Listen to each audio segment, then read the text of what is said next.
We conduct the candidates into the senior warden in the west, and teach him to advance by 3 regular steps. His feet forming a square, his body erect, facing east.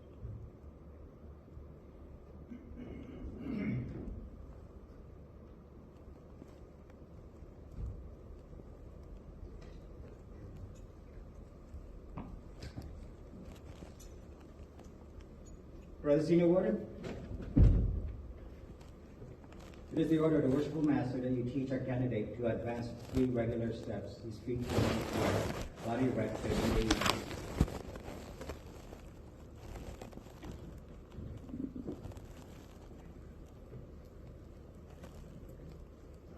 Advance has entered the prentice mason. Give the true guard and sign of that degree. Advance as fellowcraft mason. Give the true guard and sign of that degree. Advance with your left foot, bringing the heel of the right to the heel of your left.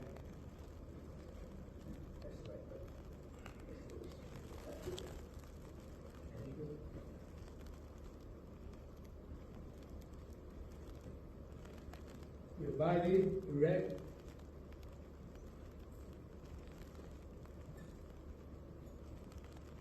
Worshipful Master, the candidate is in order. Brother Jacob Jensen, before we can proceed any further with the ceremony of this degree, it will again be necessary for you to take a solemn obligation, in which you will bind yourself to keep inviolate all secrets of Freemasonry appertaining to the degree of Master Mason. This obligation, I assure you, like those who have already taken, will not interfere with the dignity you owe to God, country, your neighbor, or yourself. It appertains to Freemasonry alone. With this assurance on my part, are you willing to proceed? Yes. And Brother Senior Warden, place the candidate at the altar in due form to take upon himself the solemn obligation of Master Mason, which is by causing him to kneel on his naked knees, his body erect within a square, his hands resting upon the Holy Bible, square and compass. Advance at the altar.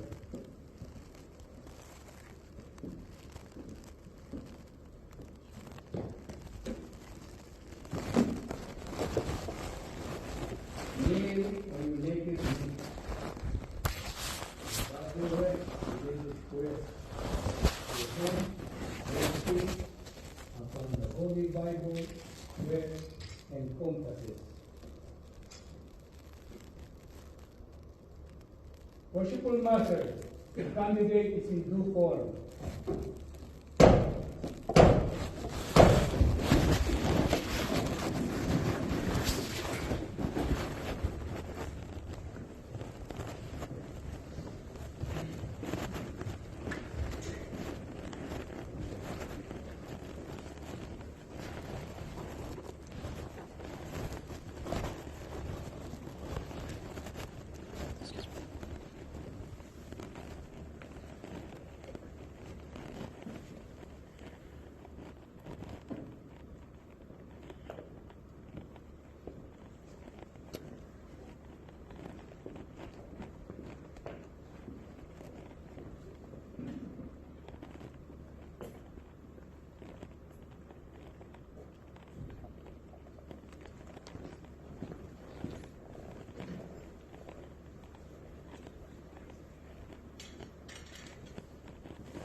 You will say "I," announce your name in full, and in an audible tone of voice, repeat after me. I, Jacob Jensen, Of my own free will and accord, of my own free will and accord, in the presence of God, in the presence of God, and this worshipful lodge of Master Masons, in this worshipful lodge of Master Masons, erected to him directed to him and dedicated and dedicated to the Holy Saints John, to the Holy Saints John, do hereby do hereby and hereon and hereon solemnly and sincerely promise and swear, in addition to my former obligations, in addition to my former obligations, that I will always hail, forever conceal, and never reveal never reveal any of the secret arts, parts, or points any of the secret arts, parts, or points of the hidden mysteries of Freemasonry of the hidden mysteries of Freemasonry appertaining to the degree appertaining to the degree of Master Mason, of Master Mason, to any person to any person under the canopy of heaven, under the canopy of heaven, except it be except it be to a true and lawful brother of this degree, to a true and lawful brother of this degree, or within the body or within the body of a just of a just and legally constituted lodge and legally constituted lodge of Master Mason, of Master Masons, and neither unto him nor them, and neither unto him nor them, till after strict trial, until after strict trial, to examination, or lawful information, lawful information, I shall have found him or them I shall have found him or them to be as justly entitled to the same to be as justly entitled to the same as I am myself. as I am myself.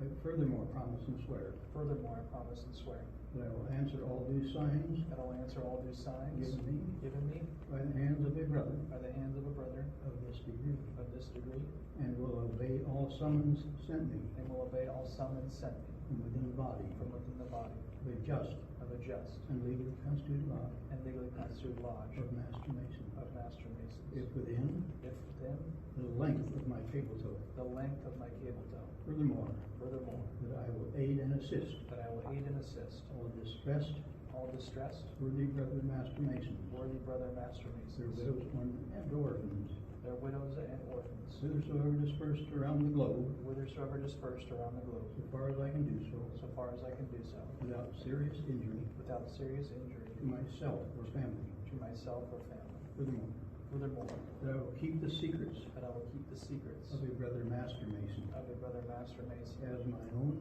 as my own, when given to me when given to me in charge as such, in charge as such, murder and treason accepted. murder and treason accepted. Furthermore, Furthermore, stand to I will stand to and abide by and abide by all the laws, rules, and regulations all the laws, rules, and regulations appertaining to the degree appertaining to the degree of Master Mason, of Master Mason and to the lodge and to the lodge of which of which I may be a member, I may be a member, and will maintain and support and will maintain and support the Constitution and edicts the Constitution and edicts of the Grand Lodge, of the Grand Lodge, under which the same may be holden, may be holden together with together with the general regulations the general regulations of Freemasonry. of Freemasonry.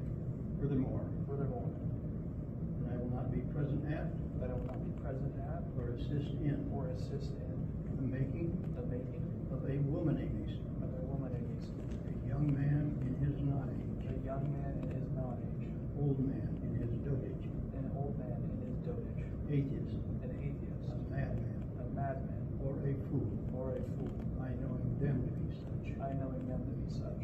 Furthermore, Furthermore, that I will not have Masonic communication that I will not have Masonic communication with an unlawfully made Mason with an unlawfully made Mason or a lawfully made Mason or a lawfully made Mason who is suspended or expelled, who is suspended or expelled, I knowing him to be such. I knowing him to be such. Furthermore, Furthermore, that I will not cheat, wrong, or defraud that I will not cheat, wrong, or defraud a lodge of Master Masons a lodge of Master Masons or a brother of this degree or a brother of this degree out of the value of anything, out of the value of anything, knowingly and intentionally. knowingly and intentionally, Nor will I injure a brother nor will I injure a brother in his person or good name, in his person or good name, but will give him due and timely notice but will give him due and timely good notice of approaching danger, of approaching danger, so far as the same so far as the same may come to my knowledge. may come to my knowledge. Furthermore, Furthermore, that I will not violate the chastity that I will not violate the chastity of a brother Master Mason's wife, of a brother Master Mason's wife, daughter, sister, sister, mother, or widow, mother, or widow, or suffer the same or suffer the same to be done by another, to be done by another, if within my power if within thy power to prevent. to prevent. Furthermore, Furthermore, that I will not give that I will not give the grand hailing sign the grand hailing sign of this degree, of this degree, unless I am in real distress unless I'm in real distress or for instruction. or for instruction. Furthermore, Furthermore, that I will not give the substitute that I will not give thee substitute for the ancient master's word, for the ancient master's word, in any other manner in any other manner, than that in which I may hereafter receive it. I may hereafter receive it.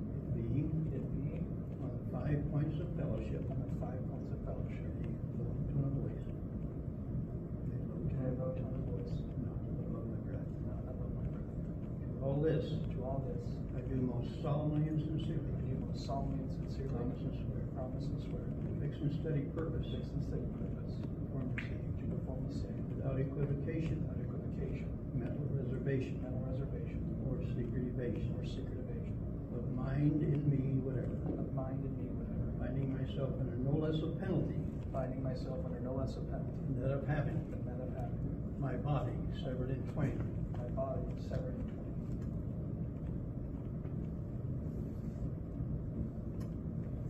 my bowels taken thence, My bowels taken thence and burned to ashes, and burned to ashes, and the ashes cast and the ashes cast to the 4 winds of heaven, to the 4 winds of heaven, that no more remembrance that no more remembrance may be had of me may be had among men and masons forever. among men and masons forever. God, So help me God, and keep me and steadfast keep me steadfast in the due observance of this, in the due observance of this, my solemn obligation my solemn obligation as Master Mason. as a master mason. Now, at your hands,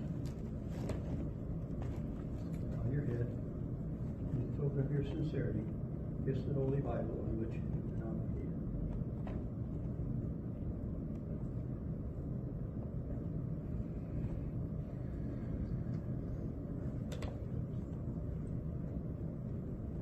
Brother Senior Warden, release the candidate from the cable, though it being 3 times around his naked body is to signify that he is now bound to fraternity by a 3-fold tie.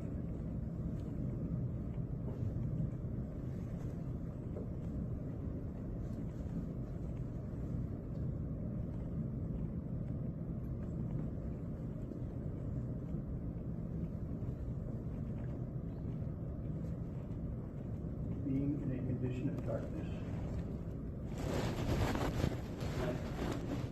Senior Warden, assist me in bringing the candidate from darkness to see the light by which Master Masons work. First objects presented to your people being brought from darkness are the 3 great lights that are Freemasonry, as before, with disturbance. Now observe both points of the compasses, elevated above the square, which is to teach you that you are now about to receive all the light which can be conferred upon you in a lodge of Master Masons. And that you're not to lose sight of this valuable instrument, by which we are taught to circumscribe our desires, keep our passions within due bounds toward all mankind, particularly our brethren in Freemasonry.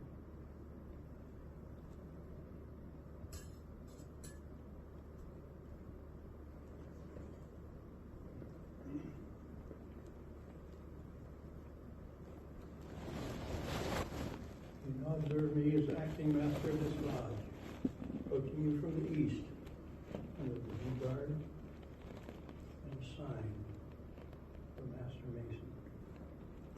Entered apprentice masons, as you have already been informed, advance with their left foot, bring the heel of the right to the hollow of the left, their feet forming a right angle. Fellowcraft masons advance with their right foot, bring the heel of the left to the hollow of the right, their feet again forming a right angle. Master masons are taught to advance with their left foot, bring the heel of the right to the heel of the left, the feet forming a split. This is the due guard, and alludes to the manner in which your hands were placed when you took upon yourself the solemn obligation of Master Mason. And this is the sign, and alludes to the penalty of that obligation, of having your body severed in twain, and so forth.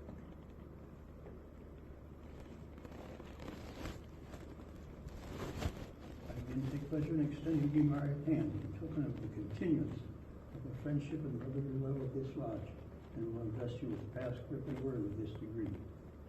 This I will do by aid of the Senior Warden for your benefit. Brother Senior, attend.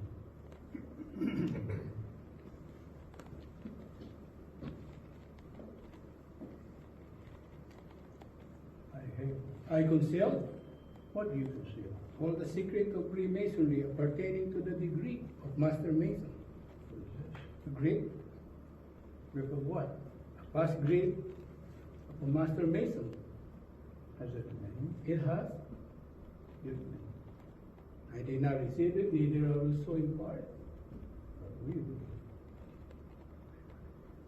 I will celebrate with you. Again. Nay, begin you. Nay. Again. Bow, Two. K, game, Okay. two-ball game. The word is right. I greet you, my brother. Tubal Cain was the eighth man from Adam, the first artificer in metals. The brother of Jubal, the inventor of music. An account of both of whom you will find recorded in the fourth chapter of the book of Genesis. Arise. Go and salute the junior and senior orders. This Master Mason.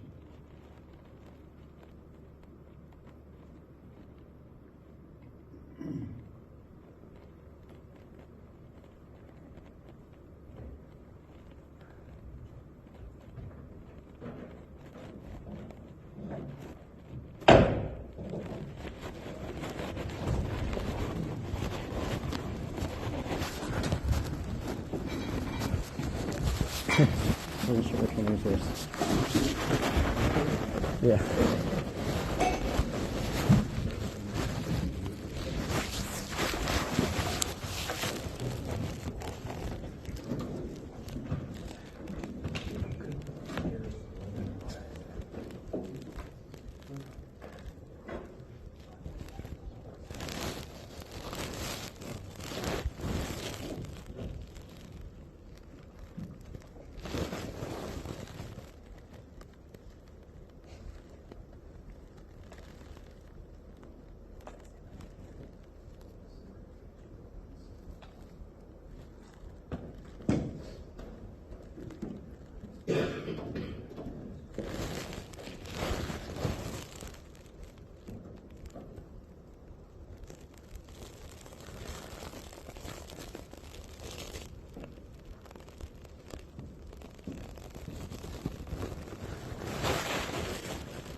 Junior Warden. Word's right in the south. Right in the south, Marshal. Where's the senior warden? Right in the west, worshipful. Senior deacon. Conduct the candidate for the senior warden in the west will teach him the word of truth. That's a Master Mason.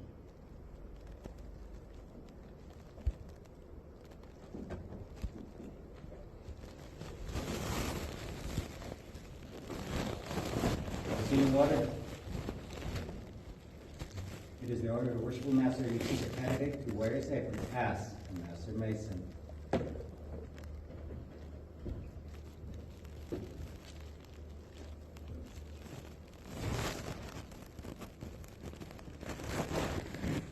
Masonic tradition informs us that in the building of King Solomon Temple, the crowd were designated by the manner in which they were their apron. And their apprentice, as you already been informed, were there with the top turned up.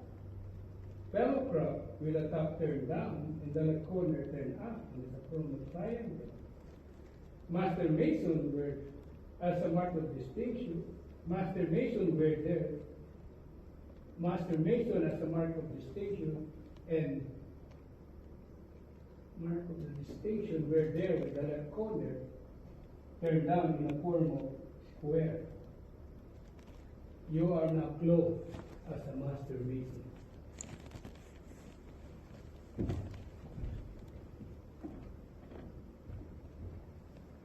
You will now be conducted to the worshipful Master in the East for further instruction.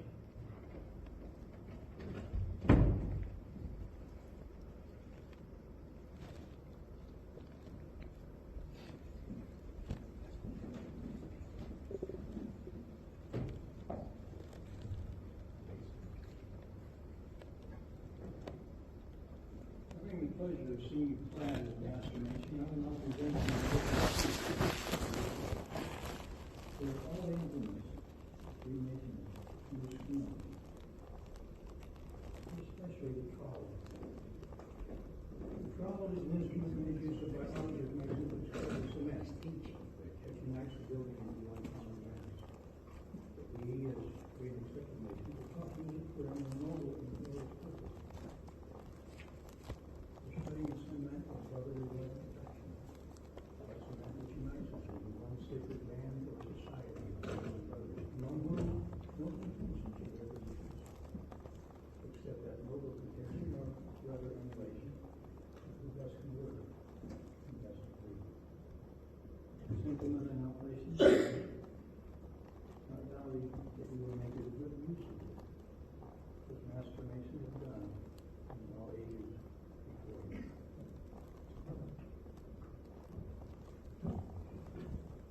You will be conducted in place which you gain, invested with that for which you were divested, and in time return to life.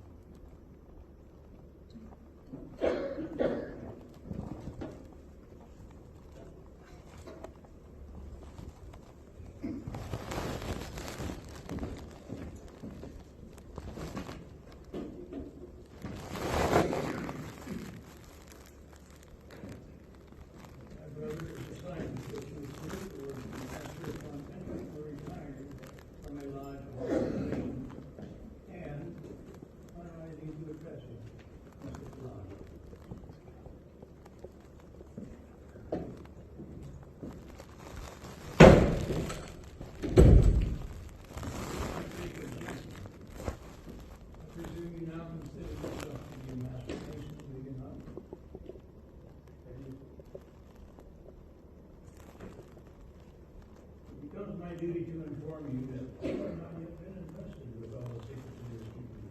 Before you can be, it will be necessary for you to travel. To convince the brothers of the fidelity, and keeping inviolate that which is already been entrusted to your care. Brother Senior Deacon, bring the candidate before your meeting.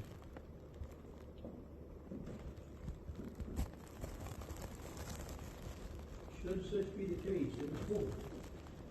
Hey, brother, it is presumed that you will be willing to lay down your life for the unselfish service of you. For upon this alone, my brother, depends your preaching the Son of Christ.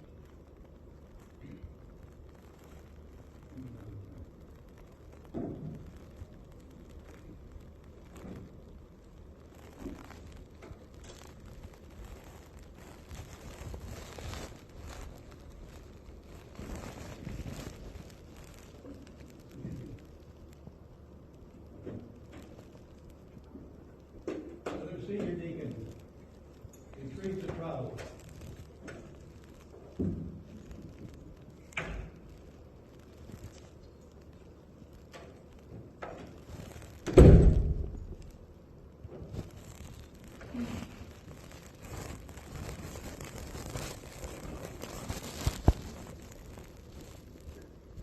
And Junior Warden, that is the hour.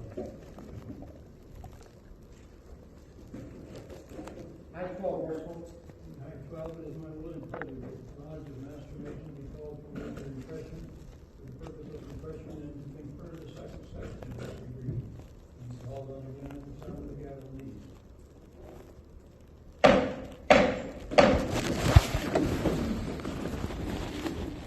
Brethren, in the order of the worshipful master, the lodge of Master Masons will be called from labor to refreshment for purpose of setting up for the second section for a small break.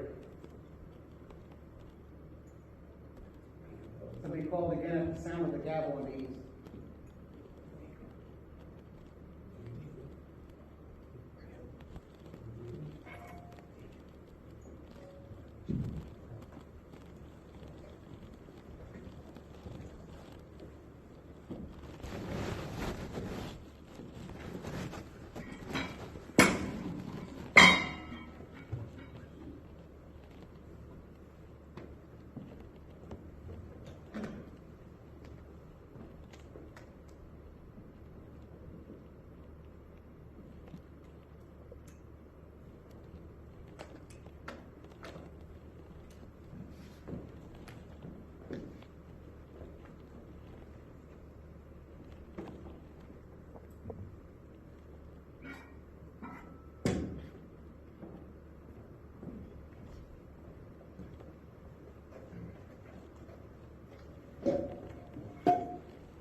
Steven. Steven, my name is Diego. It's nice to meet you. Peoria. This is my first day back in probably 6 years. Really? Yeah. Yeah, my work schedule didn't really permit, and now I finally got a promotion, so I'm working a different schedule, and then my buddy wanted to come and meet everyone and get into it, so yeah. Thank you. Just got raised not too long ago here in Peoria. Oh, really? Thanks. Congratulations. I'll see you in there.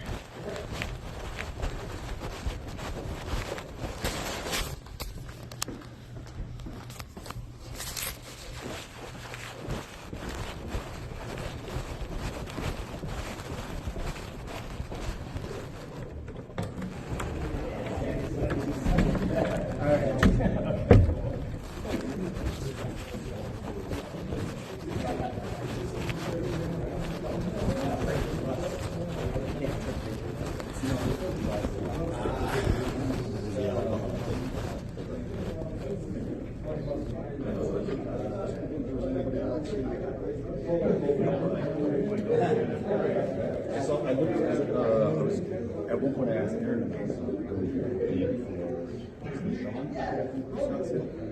or he took that pool last time. So then we should just to see if the locations are right in front of us.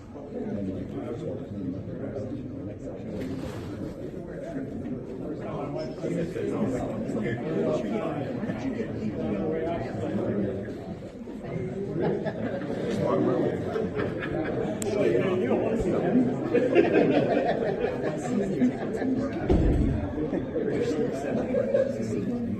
What are you doing all the way over there? Hiding so you don't got to do the left tip?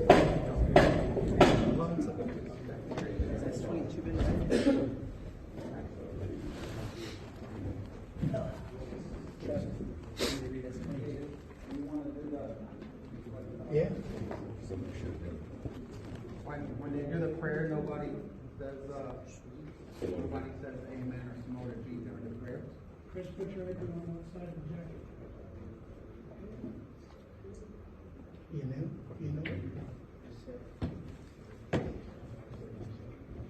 Whether you are not allowed to represent the mayor has to sign a bill. I will therefore address you with a rule such as was warned by that of Westminster News. Masonic tradition informs us that at the building of King Solomon's Temple, it was a daily custom. The Grand Master Hiram Witt at High 12 and the craft department to go into the temple and do the works, to see if any improvement could be made, either for strength or ornament. After which, he entered into the Sanctum Sanctorum, or Holy of Holies, to offer up his devotion to the ever-living God, and pray for wisdom necessary to enable him to do designs on the chessboard, whereby the craft might pursue their labors, and all of it being now before you. In humble imitation of that ancient custom, we will kneel for prayer.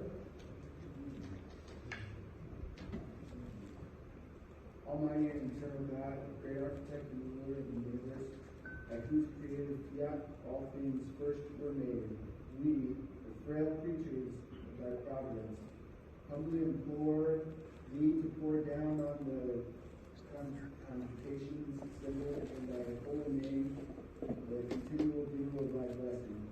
And we especially beseech thee to impart thy grace to this thy servant, who offers himself as a candidate to partake with us the mysteries of the Master. To do him with such mercy as the hour of trial and punishment. Pass him safely under the protection of the valley of the shadow of death, and that he may finally rise from the tomb of transgression and shine at the stars forever and ever. Amen. The appointment of Master Hiram Rose, and as Captain Bull was about to go out at the south gate. Grandmaster Hiram of Bill. So glad to thus meet you alone. Give me the secrets of a Master Mason. This is no time or place to demand those secrets. Don't talk to me of time or place. Give me the secrets of a Master Mason. When the temple is completed, if found worthy, you'll receive them lawfully as I have. Give me the secrets of a Master Mason, or I will take your life. I cannot. Then die. He then attempted to make his escape out at the east gate. Grandmaster Hiram of Biff, I am glad to meet you thus alone. Give me the secrets of a Master Mason. This is no time or place to demand those secrets. Wait with patience till the temple's completed. Talk not to me of time, place, or patience, but give me the secrets of a Master Mason, or I will take your life. When the temple is completed, if found worthy, you'll receive them lawfully as I have. Give me the secrets of a Master Mason, or I will take your life. The ill becomes you in this rude manner thus to demand those secrets. When the temple is completed, if found worthy, you'll receive them lawfully as I have. Then die. He then attempted to make his escape out at the east gate. Grandmaster Hiram of Bill, I'm glad to meet you thus alone. Give me the secrets of a Master Mason, or I will take your life. This is no time or place to demand those secrets. Talk not to me about time, place, patience, or the completion of the temple. Give me the secrets of a Master Mason, or I will take your life. It behooves you in this rude and violent manner thus to demand those secrets. When the temple is completed, if found worthy, you'll then receive them lawfully as I have. You have passed Jubala Jubalo. Me you cannot pass. My name is Jubalum, well known for my determination of character. What I undertake, that I do. Give me the secrets of a Master Mason instantly, or I will take your life. I will not. What? Still persist? Then die.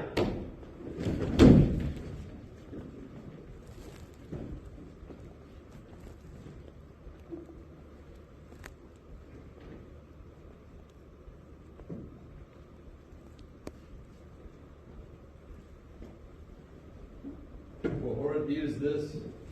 You have slain the Grandmaster Hiram of Bill. Without we have searched. This is no time for reflection. What shall we do with the body?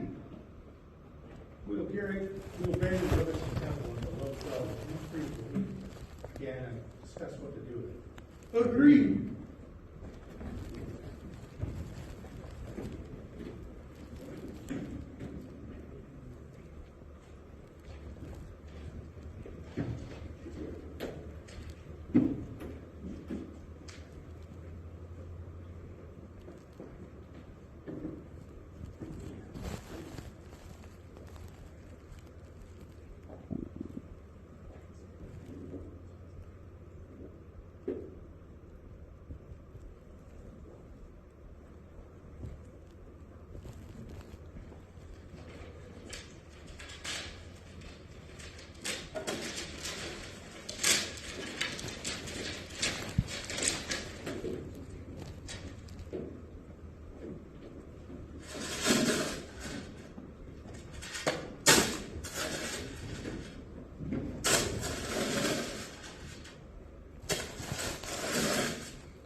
The horrid deed is done.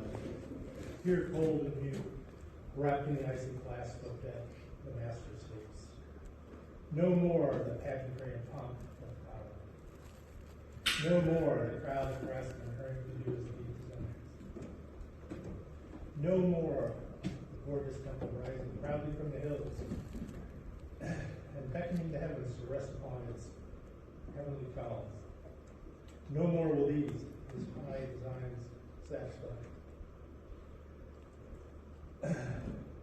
O death untimely, yet O timely death, wrested from life while fresh, his honors clustered round about him. Before the fetid breath of calumny and marred the splendor of his name, or slander smirched the glory of his achievements, he has fallen, yielding up his life Now the breakers bow, surrendering all that the world holds dear. Life, power, riches, everything, yet holding fast is Masonic secret. O rare integrity, O fortitude most grand, to heed in future ages will countless thousands raise their songs of praise and laud his name, who just and first and faithful and trust and pray. Though well kept, his secret stands revealed. I read it thus. The Masonic secret is in these three words contained: truth, honor, fortitude.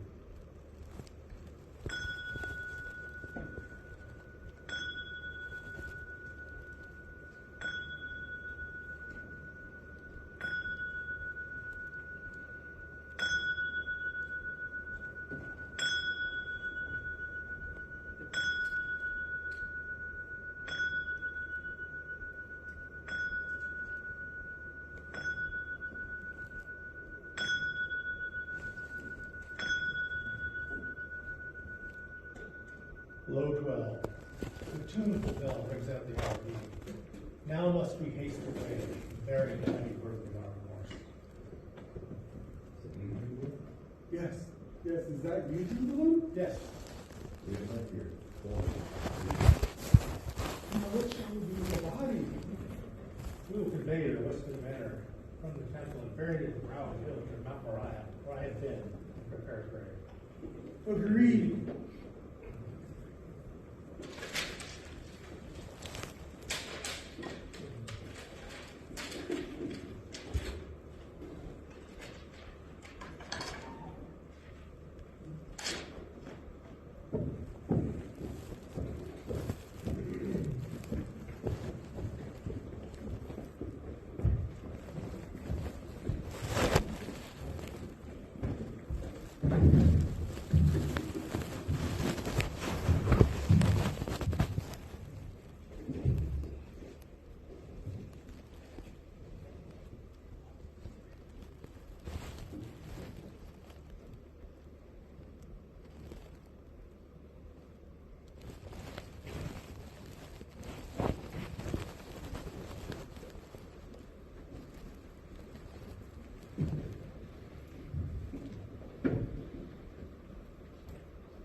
Now what shall we do?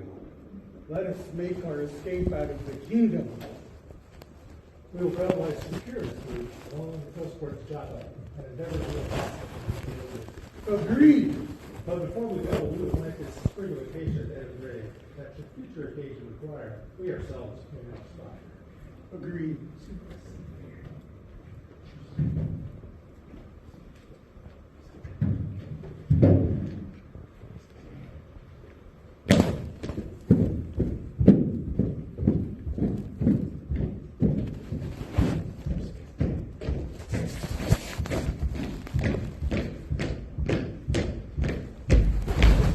Seafaring man. Let us hail him. Hail, Captain, hail. Hello. Is that your ship yonder? It is. Whither are you bound? To Ethiopia. Do you take passengers? I do. Will you take us? I will, if you have King Solomon's pass. We have no pass, but we have money, and we will pay you your demands. Then you cannot go, for I have strict orders not to take workmen from the temple out of the country unless express permission from King Solomon. What shall we do? Let us turn back into the country. Agreed.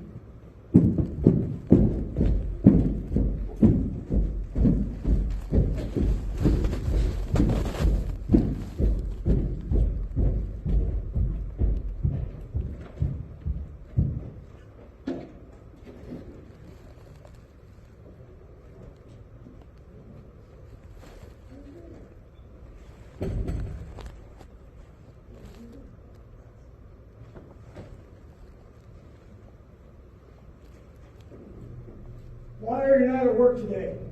There are no designs upon the chessboard whereby we may pursue our labors. This is strange. Here, the Grand Master of Hiram Abiff may be missing. Hey! Brother Hiram Tire, what's the cause of this confusion in the temple? Most Excellent King Solomon, the Grand Master of Hiram Abiff is missing. Missing? How do you know to be missing? The nine designs upon the trust board were by the craftsmen and pursue their labor. How long has he been missing? Since yesterday, high 12. That's strange. Here's some accident might have befallen the Grand Master Hiram Abiff. But it might be seriously indisposed. You will order a diligent search made within several apartments of the temple to see if he can be found. Also, have a roll of the work. Fellow crafts, attend. You seen the Grand Master Hiram Abiff? You seen the Grand Master Hiram Abiff? Have you? Have you seen it? No. I've seen the Grand Master Hiram Abiff.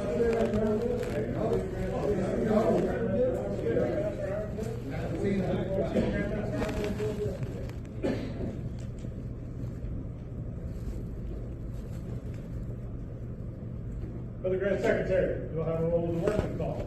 Ascertain if any are missing. If so, then an embargo will be placed on all shipping, so that no one may leave the realm without a royal passport. Daniel. Here. Malachi. Hey. Jacob. Yep. Jubala. No. Jubala. Jubala. Reuben. Here. Judah. Present. Levi. Jubalo. Jubalo. Jubalo. Micah. Here. Yes, Ephraim. sir. Ezra. Jubilam. Jubilam. Jubilam. Joseph. Yeah. Ishmael. Here. Isaiah.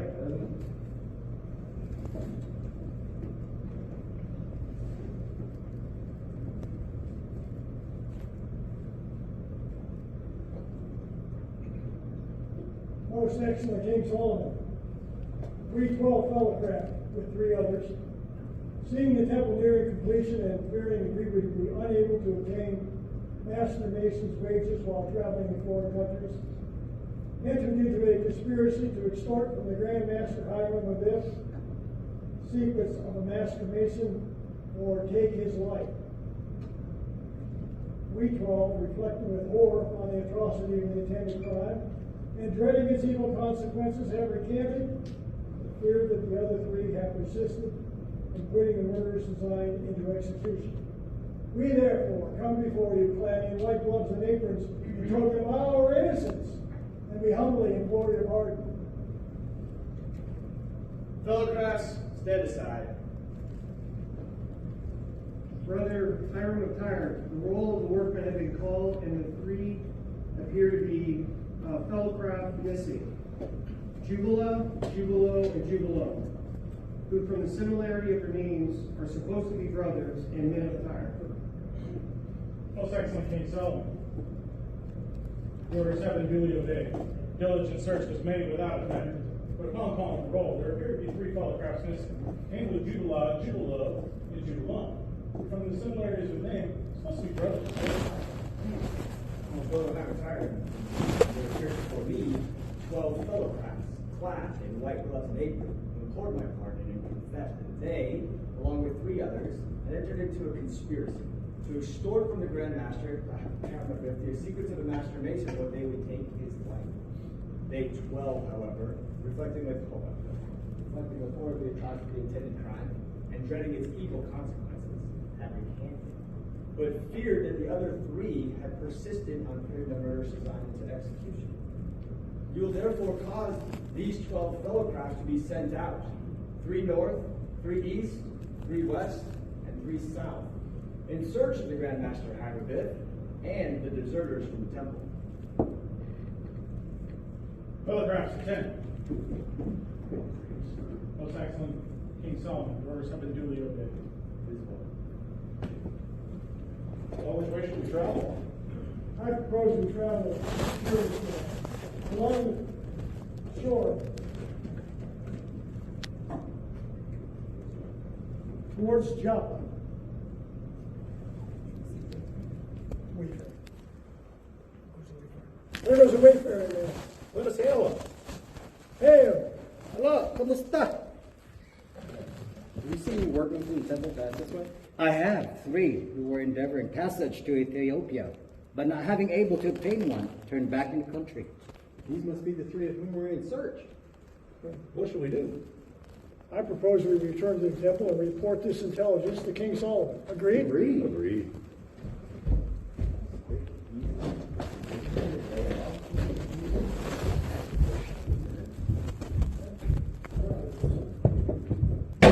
Brother Hyman, what is the cause of this confusion? Most excellent King Solomon, fellow press have returned. Fellow press, I do report. Most excellent King Solomon, we 12 traveled this perilous route along the coast towards Joppa. Had occasion to meet a wayfaring man of whom we inquired if he'd seen any of the workmen pass that way. And he informed us he had. 3 who were endeavoring to gain passage into Ethiopia, but unable to obtain one, they turned back into the country. Brother Hyman, you will cause these fellow crafts to be again sent out in the same directions as before. But the positive injunction that if they do not find either the Grand Master Hammerbiff or the deserters from the temple, they themselves will be deemed the murderers and suffer accordingly. For it may be that not only did they take the life of the Grand Master Hammerbiff, but also the life of the supposed deserters, the better to conceal their own guilt. Fellow crafts, attend. Most excellent King Solomon and fellow crafts have again been sent out in accordance with your direction. It is what? Where should we travel now? I propose we travel on the western coast of the temple. Agreed? Agreed.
Several days, and our supplies are nearly exhausted.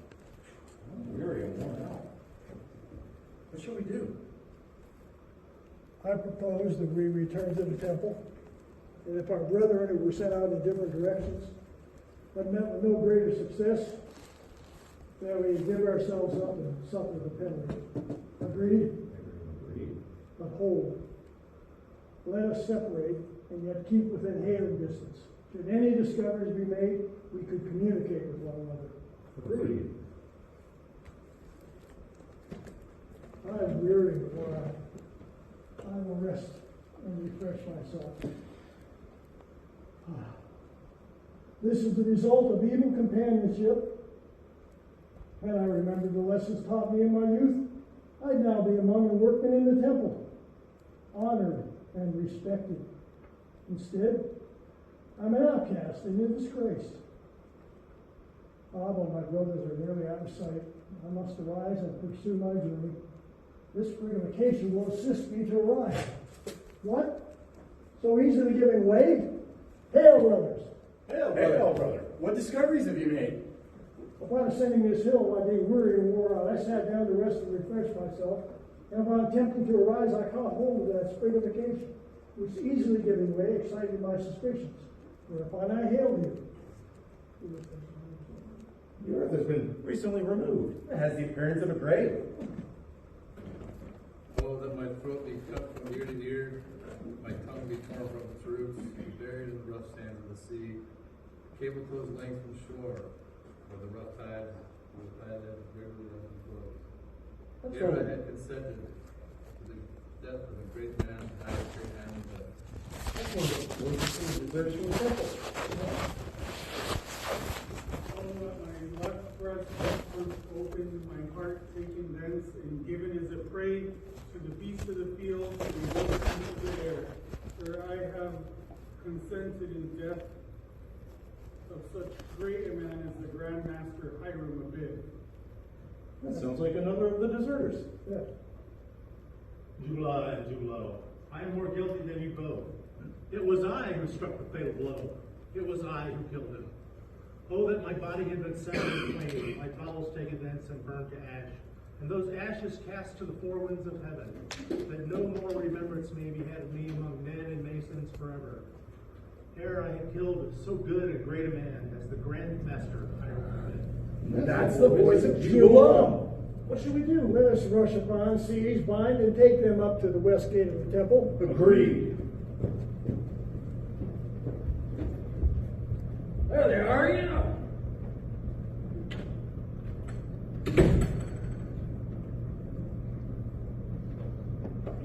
All right, get in here. Bring them on. Bring them on. Brother Hiram tired. Those are causes confusion among the crowd. Those acts of King Solomon, the fellow Christ have returned. Brother Cross of your reports. Those next to King Solomon. We three telegraphed, traveled a westerly course from the temple, had occasion to ascend a hill, at the brow of which I, being more weary than the others, sat down to rest and refresh myself. And upon attempting to rise, I caught hold of a sprig of acacia, which easily giving way, excited my suspicions, whereupon I hailed my brother. And while consulting on the spot, the earth having been recently removed, and it having the appearance of a grave, we heard voices issuing from the cleft of the adjacent rocks, which we recognized as those of the deserters, each severally accusing each other and excusing themselves.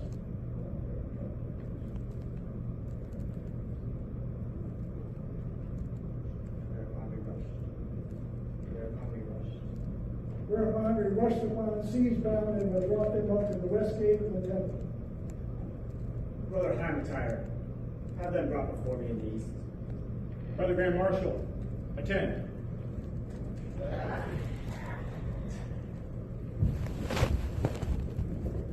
Ugly criminals.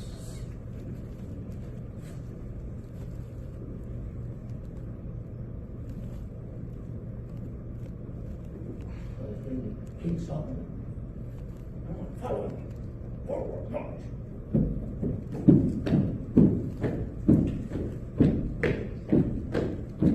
Right turn.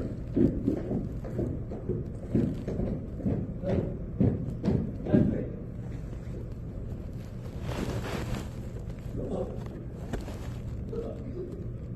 Jubala. Jubalo. Jubala. You stand here before me charged with the murder of the Grand Master Hiram Abib. What say you, Jubala? Are you guilty or not guilty? Guilty, most excellent King Solomon. May my throat be cut from ear to ear, my tongue be torn from its roots, buried in the rough sands of the sea. The cable flows length from shore, where the tide regularly ebbs and flows. What say you, Jubala? Guilty or not guilty? Guilty.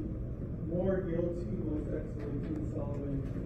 Hold out my left breast and torn open my heart, taken thence, and given as a prey to the beasts of the field and vultures of the air. Jubala, what say you? Guilty or not guilty? Guilty. More guilty. Most guilty. Most excellent King Solomon. I am more guilty than they both. It was I. It was I. Oh, that my body had been severed in twain. My bowels taken thence and burned to ash. Those ashes cast to the four winds of heaven, that no more remembrance may be had of me among men and nations forever. Vile and envious wretches, thus to have imbrued your hands in innocent blood. Lift up your heads and receive your sentence. It is by my order that you be taken without the gates of the city, and there severally executed with the implications which have just fallen from your own mouth. Brother Hiram tired. See this, my order is duly executed. Brother Grand Marshal, attend. that face. Lord, look.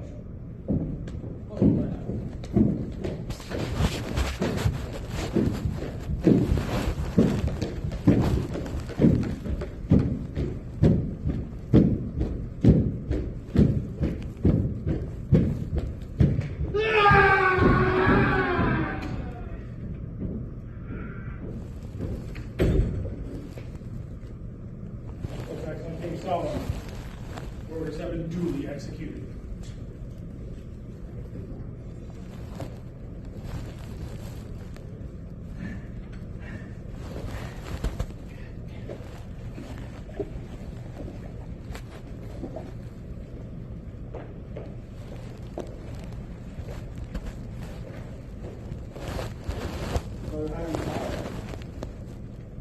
You will cause these photographs to be sent to the place where the weary brother sat down to rest and refresh himself, to seek for the body of the Grand Master Heimer Biff, and if found, to search diligently on and about it for the secrets of the Master Mason, or a key thereto. Photographs, attend.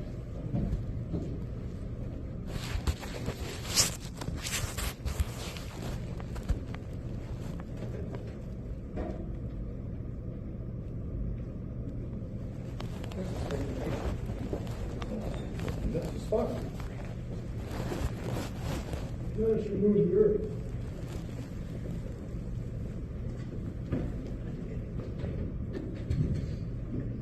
Realize The body of the Grand Master Hiram Biff. There's his jewel. In order to diligent search on him about it. The secrets of the Master Mason are key there too. I can find nothing. Can you? I can find nothing. Can you? I can find nothing. What shall we do? Let us remove the jewel, turn, and report. Agreed?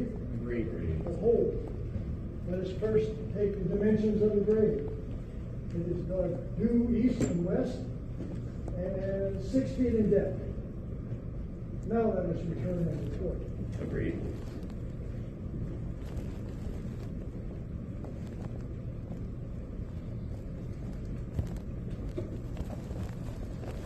Most excellent King Solomon, photographs, have returned.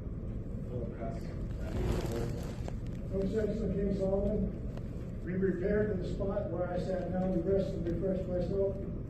Now upon removing the earth found the body of the Grand Master Hiram Abiff in a grave dug due east and west and 6 feet in depth. Diligent search was made all about it, and we were unable to find the secrets of the Master Mason or a key thereto. But this we did find, which I recognize as the jewel belonging to the Grand Master Hiram Abiff.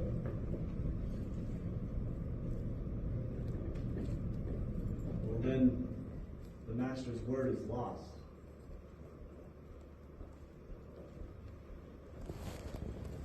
Brother Heimertine, take unto yourself suitable assistance and go with me to raise the body of the Grand Master Heimerbiff for a more decent. Brother Grand Marshal, form the procession in the east. Brother Stewart. Take the position.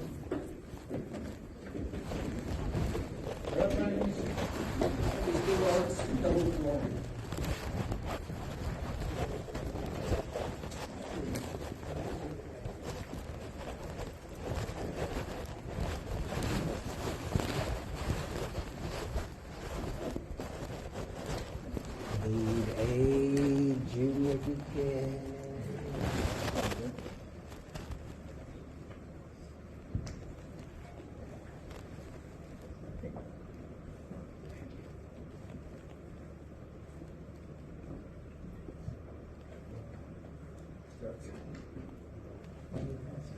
Long strides the funeral time, notes of our departing time, as we journey here below, through a pilgrimage of woe. Mortals now indulge a tear, for mortality is here. See how wide her trophies wave o'er the slum shores of the grave. Here another guest we bring, seraphs of celestial wing. To our funeral altar come, walk our friend and brother home. Lord of all, below, above, fill our souls with truth and love. As dissolves our earthly tie, take us to thy lodge on high.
O Lord my God, O Lord my God, O Lord my God, is there no help for the widow's son? Brother Havertire, you will raise the body by the grip of an inner French mason.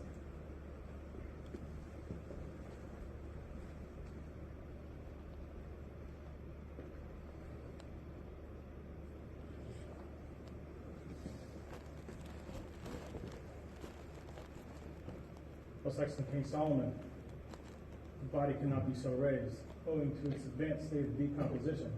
It having been dead 15 days, skin slips from the flesh. Then you will endeavor to raise the body by the true grip of a fellow craft.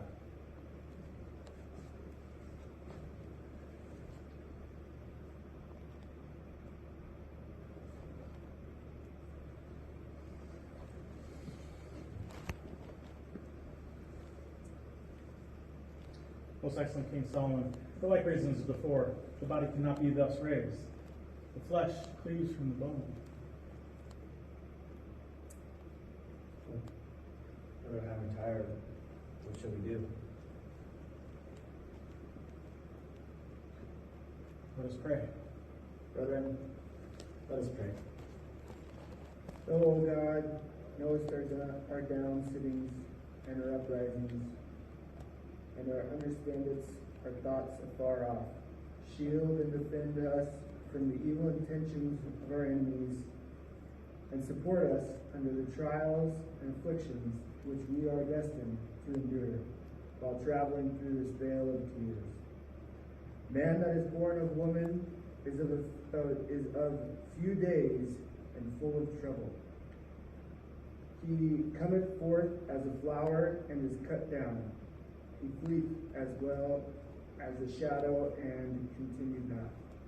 Seeing that his days are determined, the number of his months is with thee.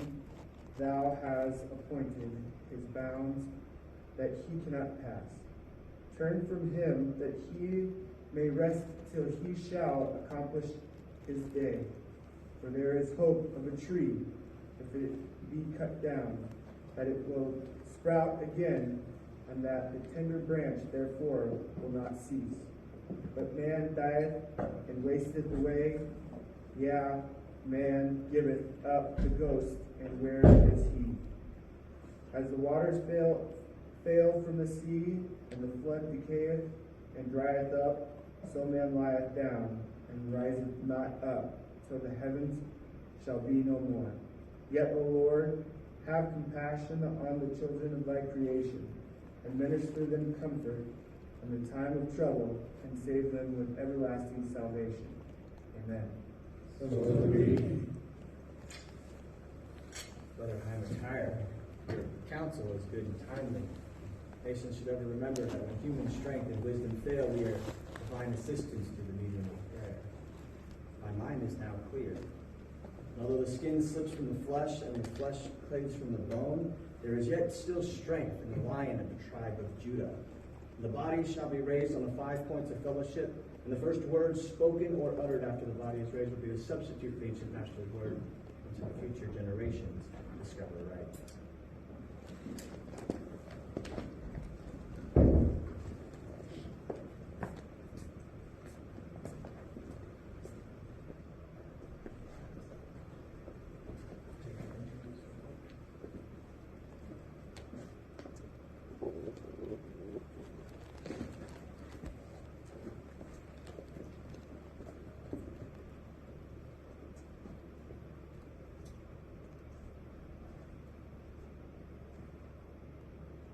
My brother, is the word, which in your obligation you solemnly swore not to give in any other matter to man that you might thereafter receive it, and being on the 5 points of fellowship, and those in the ways of the The 5 points of fellowship are foot to foot, knee to knee, breast to breast, hand to back, and mouth to ear. They're thus explained. Foot to foot, he knows that you will not hesitate to go and foot out of your way to serve your worthy brother Master Mason. Knee to knee, bring your devotion to the living God. And remember the welfare of the brother Master Mason. Breast to breast, that you will keep the secrets of the brother Master Mason as your own, and given to you in charge with such word and truth accepted. Hand to back, that you will ever be ready to stretch forth a helping hand, raise a fallen brother. And mouth to ear, that you will whisper the counsel of his ear, gently admonish him of his error, and in his friendly manner, and ever bring about reformation. You will get him to go on 5 points of fellowship, and you benefit good. Knee to knee, breast to breast, and back, mouth to ear.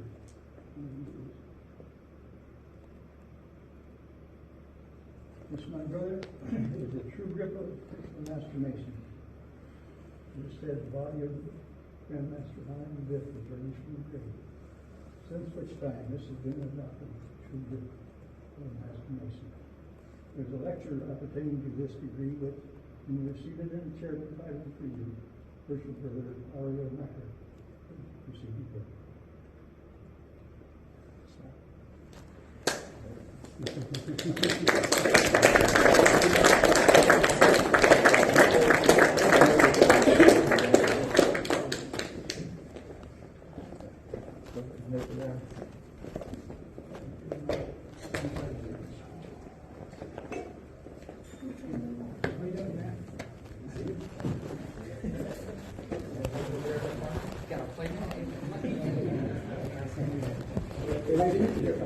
That's right.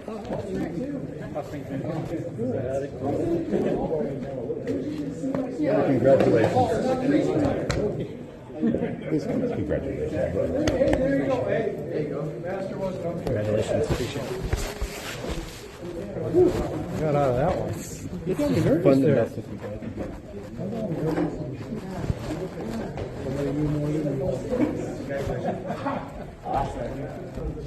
See you next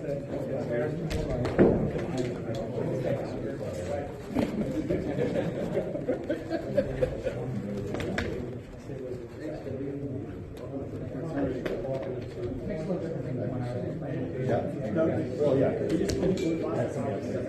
The same.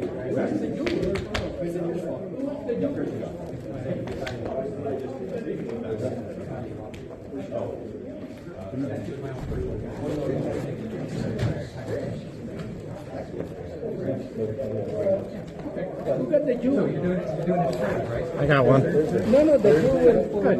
Oh. Live. Who got the jewel?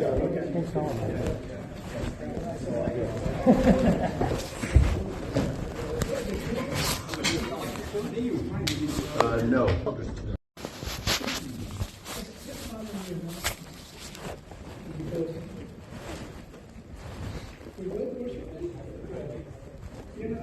Congratulations for being a part of the degree of transformation.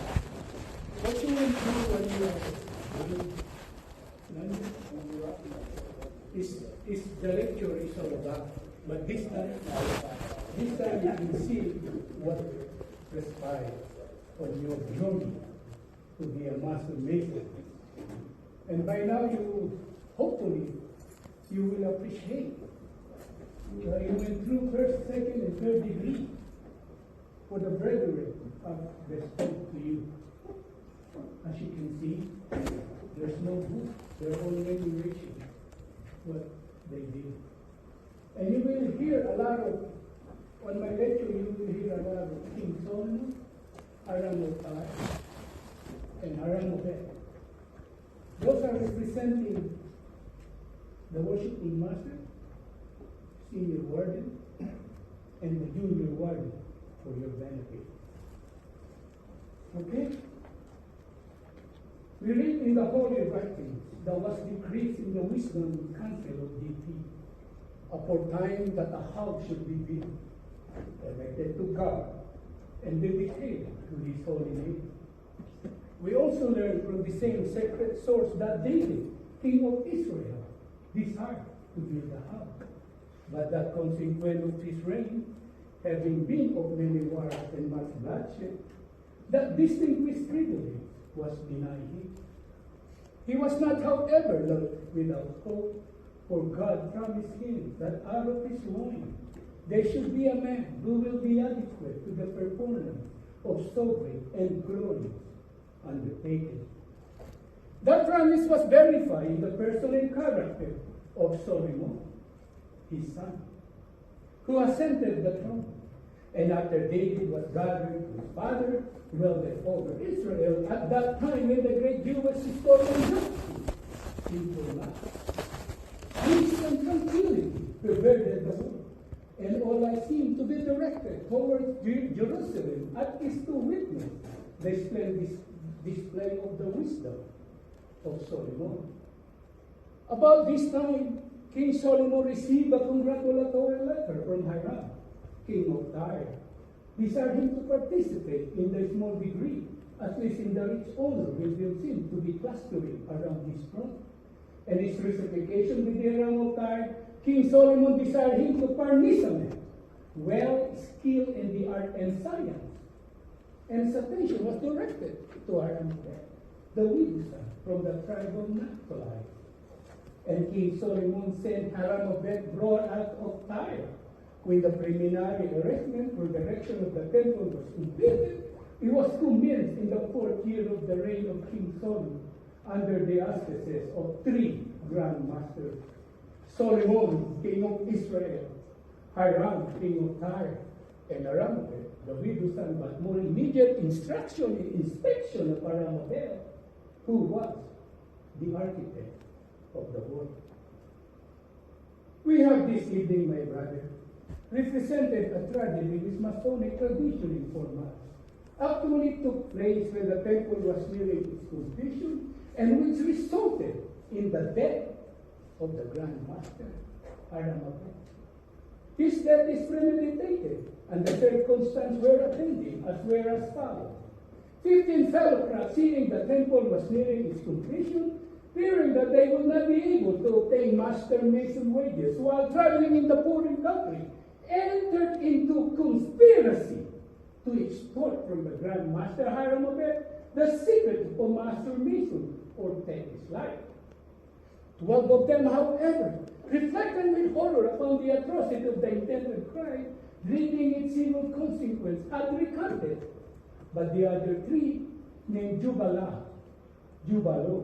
and Jubala, being more hardly believing, persisted in putting putting the murderous design into execution.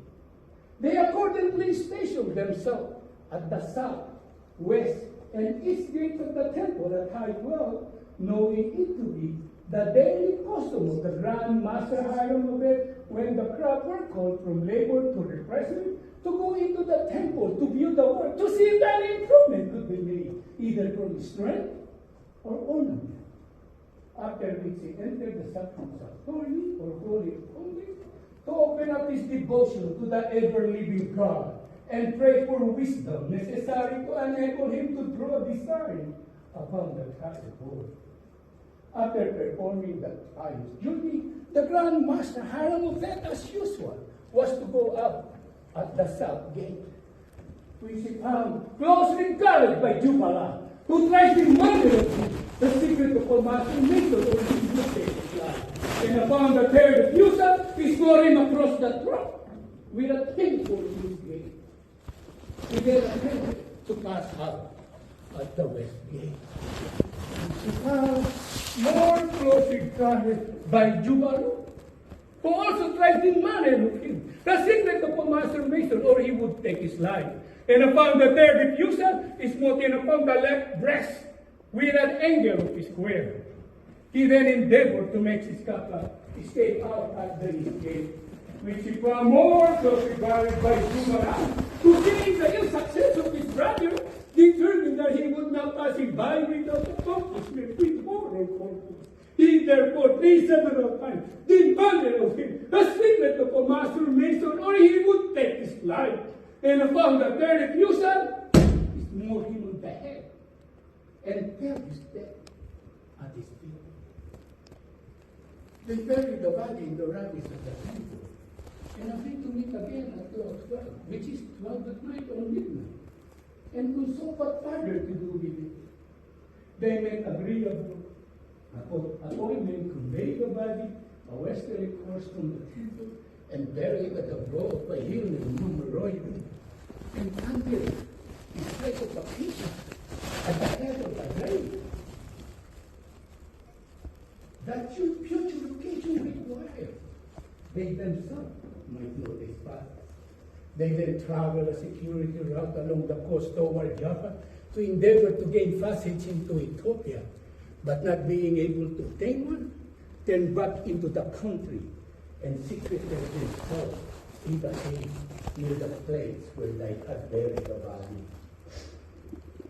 On the following day, King Solomon entered the temple, and finding the crowd in the utmost confusion, demanded of Hiram the cause, who informed him that the Grand Master Hiram of it is missing. King Solomon inquired how he knew he was missing, and learned there's no new design upon the trusser board, whereby the crowd may pursue their labor. He then inquired how long he has been missing, and was informed since the day before at high 12. King Solomon remarked that this is strange, that if there's some accident had befallen the Grand Master Hiram of it, or at least he might be seriously indisposed. And ordered diligent search to be made in several apartments of the temple to see if it could be found, and also have the roll of the workmen called. His order was duly obeyed. Diligent search was made without effect, but upon following the road, they had appeared 3 fellow craft missing, namely Jubalo, and Jubalam. Being the similarity of their name, they're supposed to be brothers and men of Tyre. King Solomon then informed Hiram, king of Tyre, that in the meantime, they had appeared before him 12 fellow craft, clad with white gloves and aprons, in token of their innocence, who informed his pardon and confessed that they with 3 others, fearing that they would not be able to obtain master mason wages while traveling in the foreign country, entered into conspiracy to extort from the Grand Master Hiram of it the secret of a master mason, or take his life. 12 of them, however, reflected with horror upon the atrocity of the intended crime, pleading in civil consequence had recanted, but the other 3 persisted in putting the murderous step into execution. King Solomon then ordered these 12 fellow craft to be sent out, 3 north, 3 west, 3 east, and 3 south, in search of the Grand Master Hiram of it and the deserter from the temple. The 3 who traveled along the coast toward Joppa met a wayfaring man of whom they inquired if they have seen any workmen from the temple pass this way. He informed them he has. 3 who were endeavoring to gain passage into Ethiopia, but not being able to obtain one, turned back to the country. The fellow craft returned to the temple and reported this intelligence to King Solomon, who thereupon ordered the fellow craft to be again sent out with the same direction as before, but with a positive injunction that if they did not find either the Grand Master Hiram of it or the deserter from the temple, they themselves would be deemed the murderer and suffer accordingly.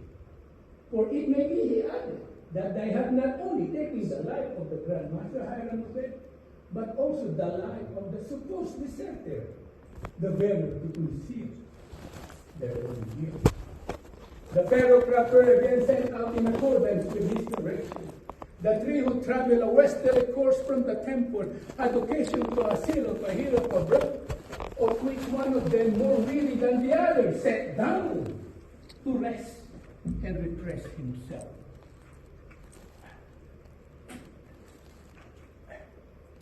While attempting to arise, got a hold of his spray of acacia, and easily giving away, excited his suspicion, whereupon he held his brother.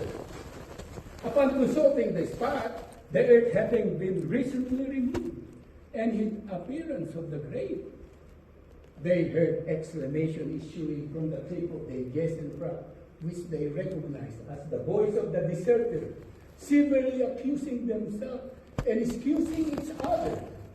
Whereas they rushed upon seized, bound, and took them out at the west gate of the temple and brought before King Solomon in the east, where they confessed thy guilt, and were by his order taken up without the city and severely executed in accordance with the imprecation which has just quoted from their own mouth.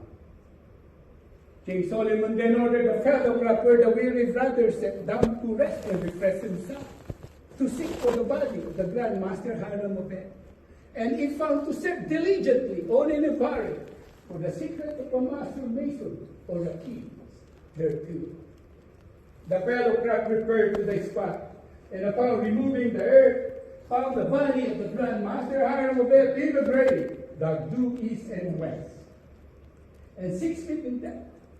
Diligent search was made only the body for the secret of a master mason or a key thereto, but they did not find the secret, but they did find the jewel worn by the Grand Master Hiram of it. Upon this intelligence being communicated to King Solomon, he exclaimed, "Then the mastered word is lost," which might seem to imply to you, my brother, that no one but the Grand Master Hiram of it possessed the word. Such, however, was not the case.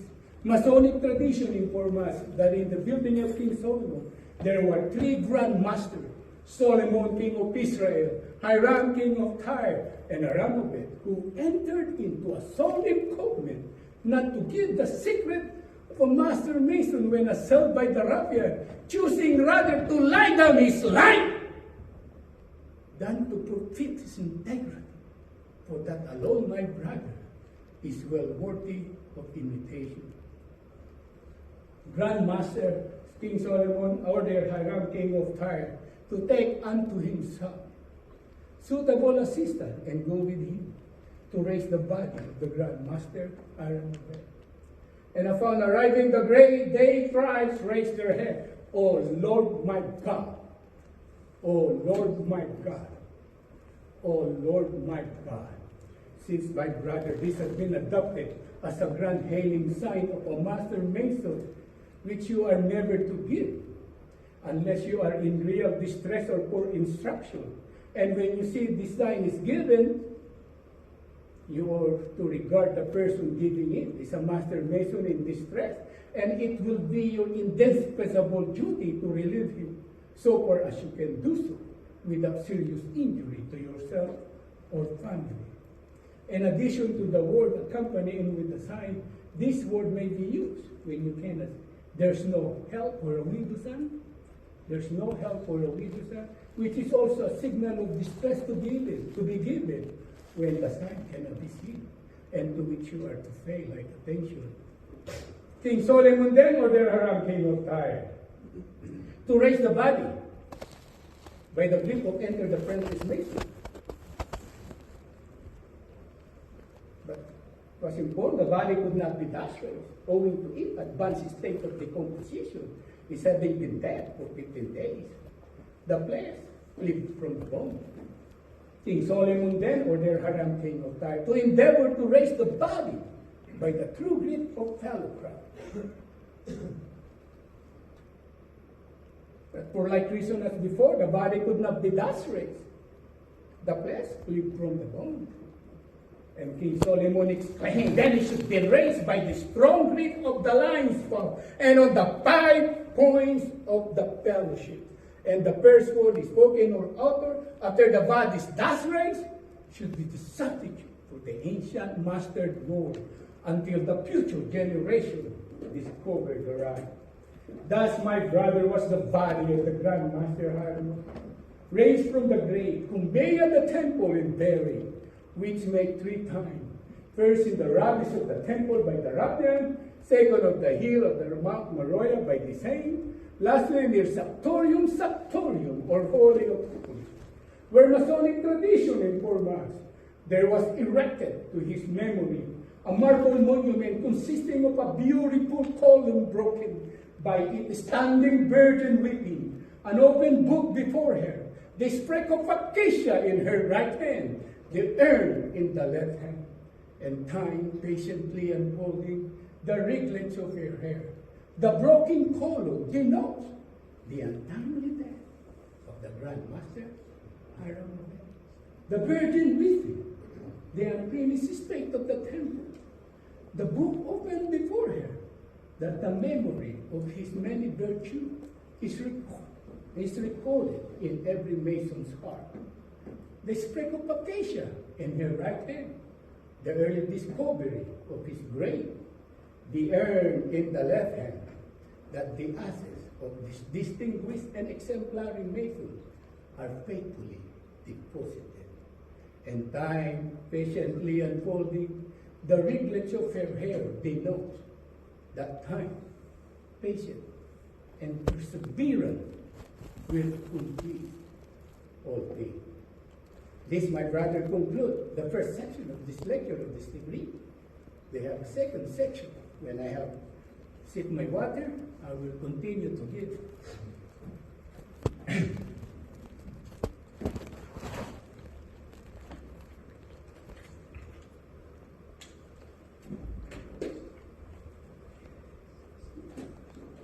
The third section illustrates certain hierarchical emblems, well calculated to increase talent and promote virtue. In it, many particulars related to the building of King Solomon's temple are noticed. The famous fabric, as I before informed you, was commenced in the 4th year of the reign of King Solomon on the 2nd day of the month. Being on the 2nd day of the sacred year, it was located on Mount Moriah, near the place. So Mount Moriah, where Abraham was about to offer his son Isaac, and where they did meet in a feast, the destroying angel.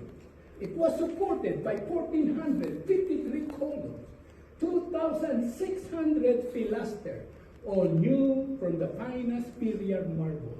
They were employing it, erection, 3 grand masters, 3,300 master or overseer of the work, 80,000 fellowcraft or hearer in the mountain, 70,000 entered apprentice or barrier or border, when also classed and arranged by the wisdom of Solomon that neither invade, discord, confusion, or suffer to interrupt or disturb the peace and good fellowship among the workmen, except in the single instant which we have this evening represented, and which resulted in the death of the Grand Master Hiram of it.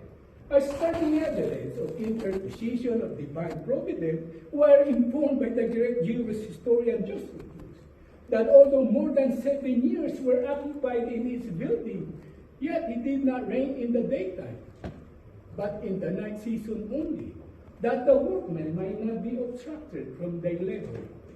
We also learn from the same sacred source that we did not hear a sound of axe, hammer, or any tools of iron in the house while it was building is being put together in the manner described to you in the preceding degree. Enter the apprentice mason assembled in the ground floor of King Solomon's temple. Their lodges consisted of not less than 7. One master, the others entered the apprentice. Fellow craft held their meeting in the middle chamber. Their lodges consisted of not less than 5. 2 master, the others fellow craft. Master mason meet in the sacrum sanctorium or holy of holies.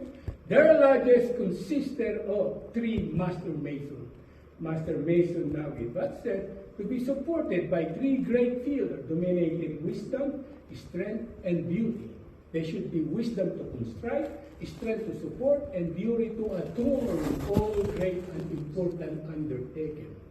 The pillar of wisdom is said to represent Solomon, king of Israel, as by his wisdom the mighty edifice which erected, which immortalized his name. The pillar of strength is said to represent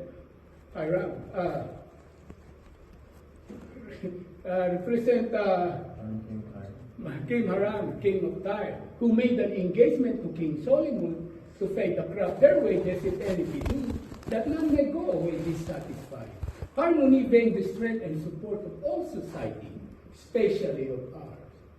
And the pillar of beauty is said to represent Hiram, the widow's son. But his duty it was to call the crowd from labor to refreshment and high clothes, where is the beauty and glory of the day. The hieroglyphical emblem explained of this decree are the themes set, the cup of incense, the beehive, and the book of constitution guarded by the tailor's sword. The swords pointing at the naked heart, and all-seeing eyes, the anchor and the ark, the 47th problem of the Euclid, the hourglass of the sin. The explanation of these 8 classes is to be found in every various monitor, which have from time to time being adopted by the fraternity, and it's hoped that you will soon make yourself familiar. The 9th or last class is not meritorious, being competent to the repository of faithful breaths. It consists of the setting mold, the space, the cupping, and the sprig of acacia. The first 3 are emblem of mortality. The last is an emblem of immortality. By the setting mold, we are reminded of that, with the Grand Master Hiram Bet was his name. By the cupping of that, which dug his grave, and by the spade of that, which dug his grave, and by the cupping of that, which received his remains. These to the rational thinking mind are calculated to produce serious melancholy and reflection. But when we look forward to the sprig of acacia which budded and bloomed at the head of his grave, we are reminded to the immortal part, the spirit or soul of man, which will live when time shall be no more. It is the inspiration of that great divinity whom we adore, and bears the nearest resemblance or affinity to that supreme intelligence which perverts all nature, which will never die. Hence, my brother, how important it is that we should imitate the Grand Master Hiram of it and his inflexible fidelity to his trust, that maybe we prepare death, not as a great tyrant, but as a kind messenger to translate us from this imperfect to that all-perfect, glorious celestial lands above, where the supreme Grand Master of the universe forever preside. This, my brother, conclude the lecture of this degree. And worshipful Kerban will give you the charge.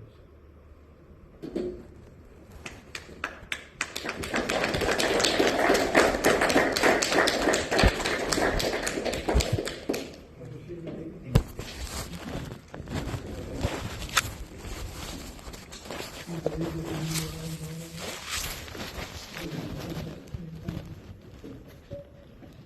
have something here for you, brother.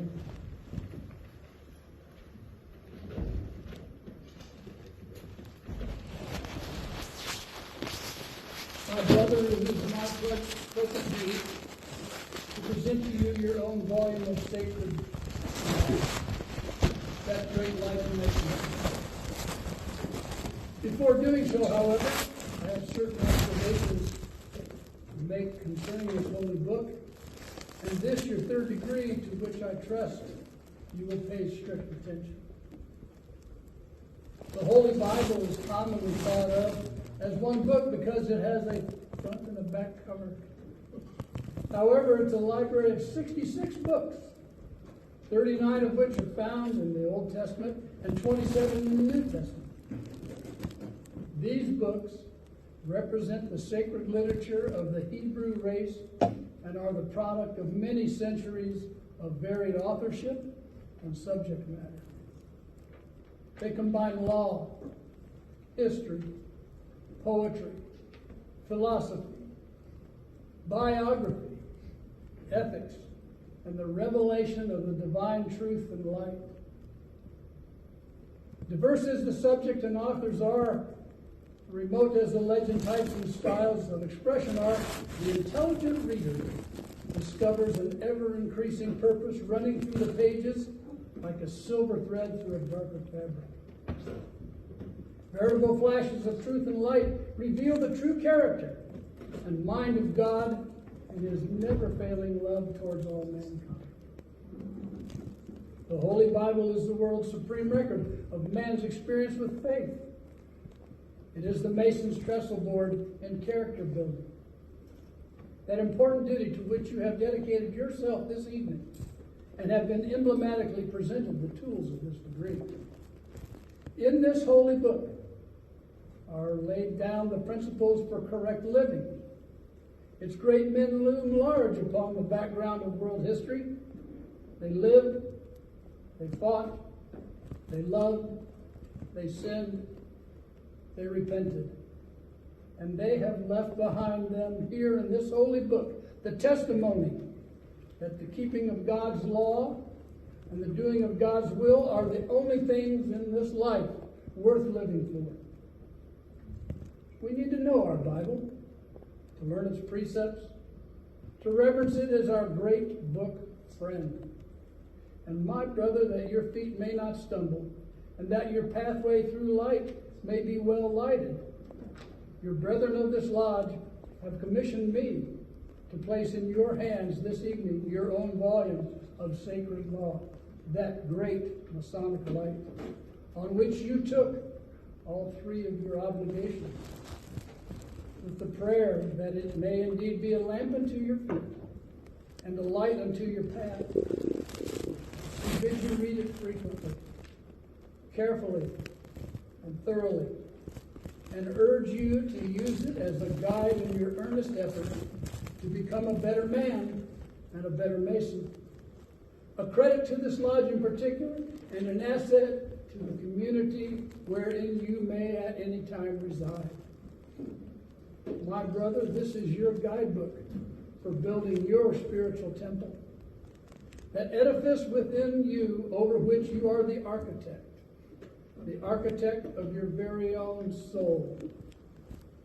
That soul that was so eloquently represented this evening by Grand Master Hiram V, and you, yes you, representing him.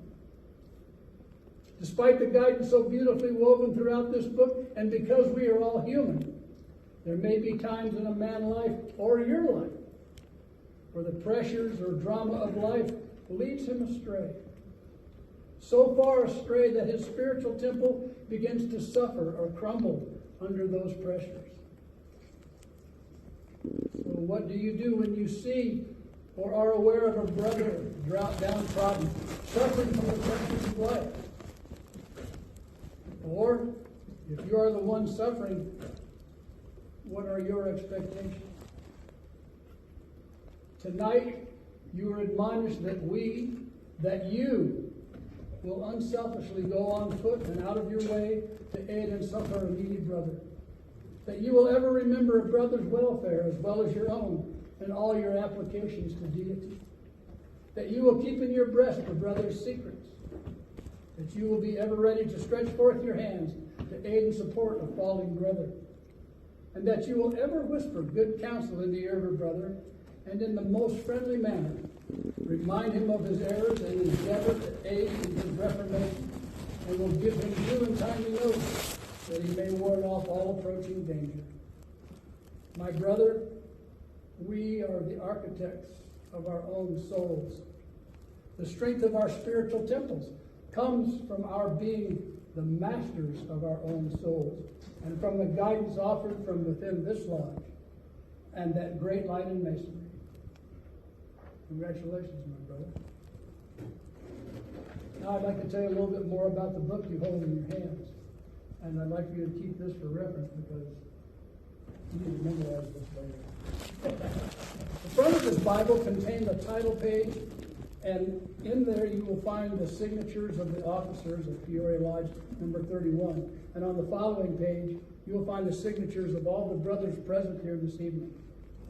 Further past that, you will find an opportunity to register your Masonic life should you choose to pursue the Scottish or the York Rite, or if you become involved in the Eastern Star. All those pages are set aside for you for keeping a record, as well as the genealogy of your family to be able to pass on to future ages. Congratulations and enjoy that book.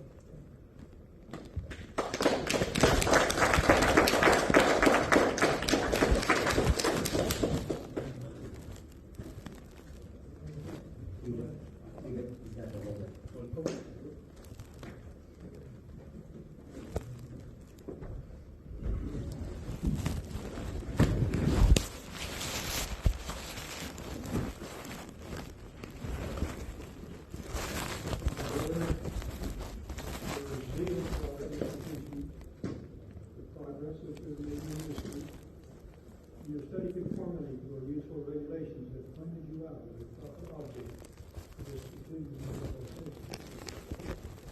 You can honor around the life, and you be faithful to every trust.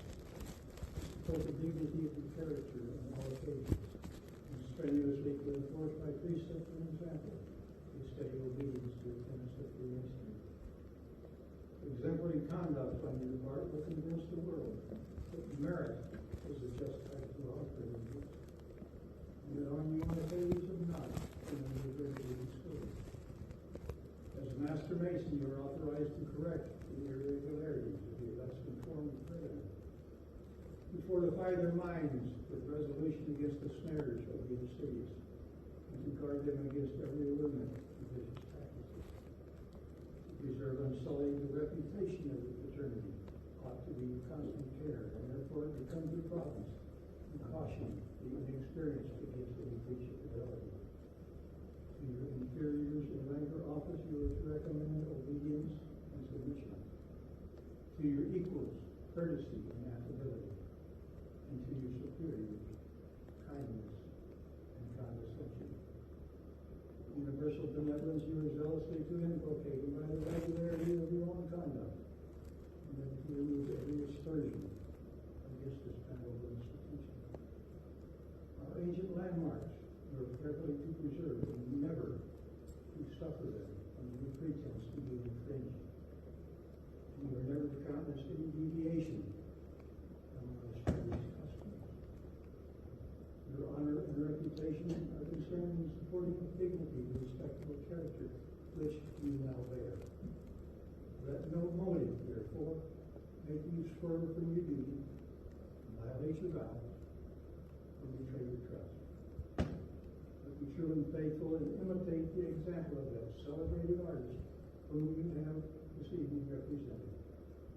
Thus you will render yourself deserving of the honor which we have conferred, and be worthy of the confidence we have reposed in you. Brother Senior Deacon, you now perform your traveling charge.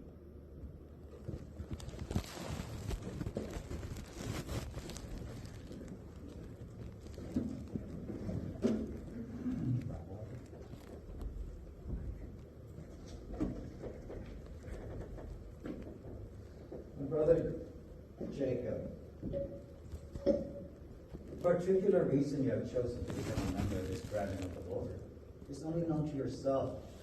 It must have been the prompting of vital curiosity, without being truth. Now, we will satisfy. It must have been because of a relative or a close friend, Mr. Mason, and has expressed the desires for you to become one too, and follow in their footsteps. That being true, it is not only an honor to yourself, but an honor to fraternity as well. For my brother, in Mason's Lodge with darkened eyes, with fable to about me, I swear to hail all districts that Mason's price and Mason's keep. All secrets whispered low. All words they speak, all things they do, in the satanic body. On yonder book, that all I took. Will I break it? Never. Stand by this, and this, and this, forever and forever. I swear to answer and obey all summons sent me duly, by brother's hand or lodge array.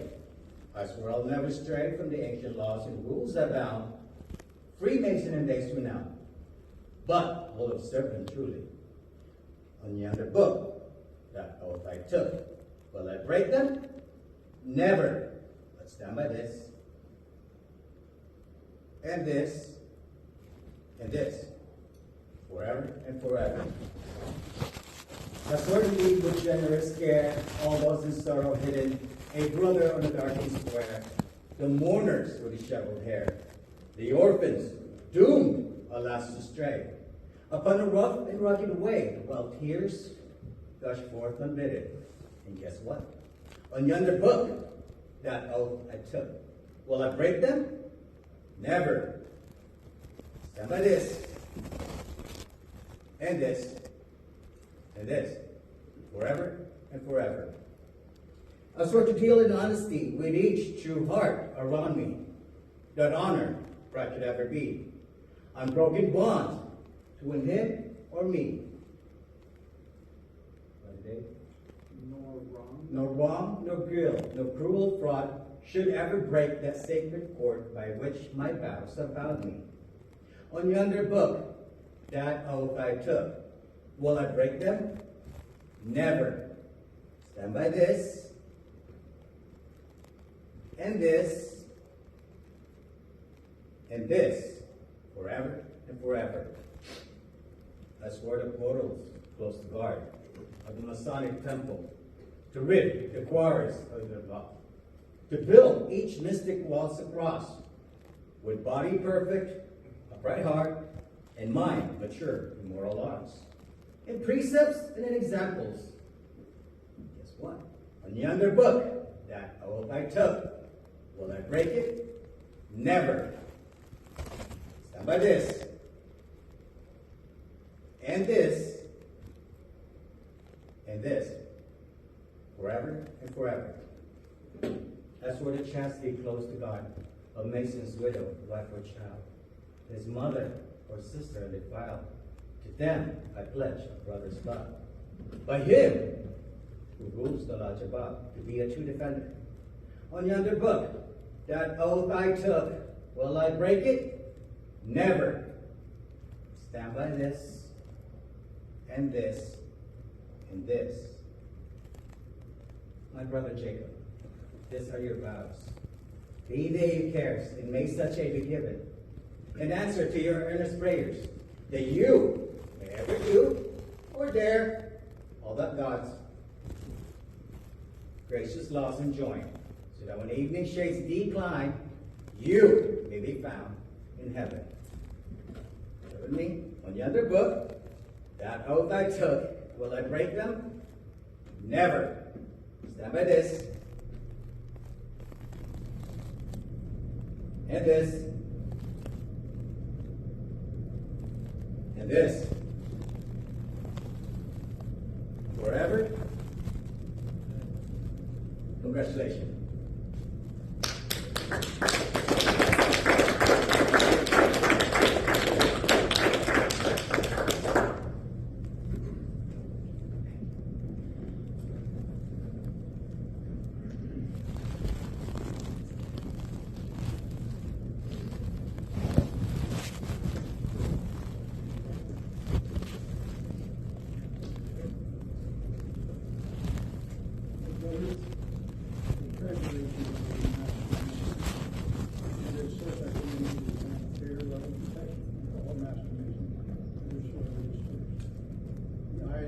alternative are found. Faithful, true, and just. And is the whole world becoming a master mason, beautiful for a better man.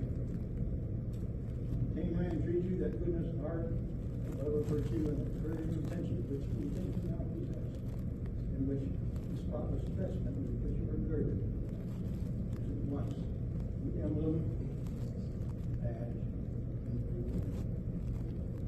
Nothing now remains to constitute you a member of Mary Lodge number 31, free and accepted Mason, state of Arizona. You inherit the Secretary's station, and the same bylaws. The subject you to this burden and responsibility.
My brother, stand before the altar of Freemasonry, on which is always placed the Holy Bible, square, and compasses.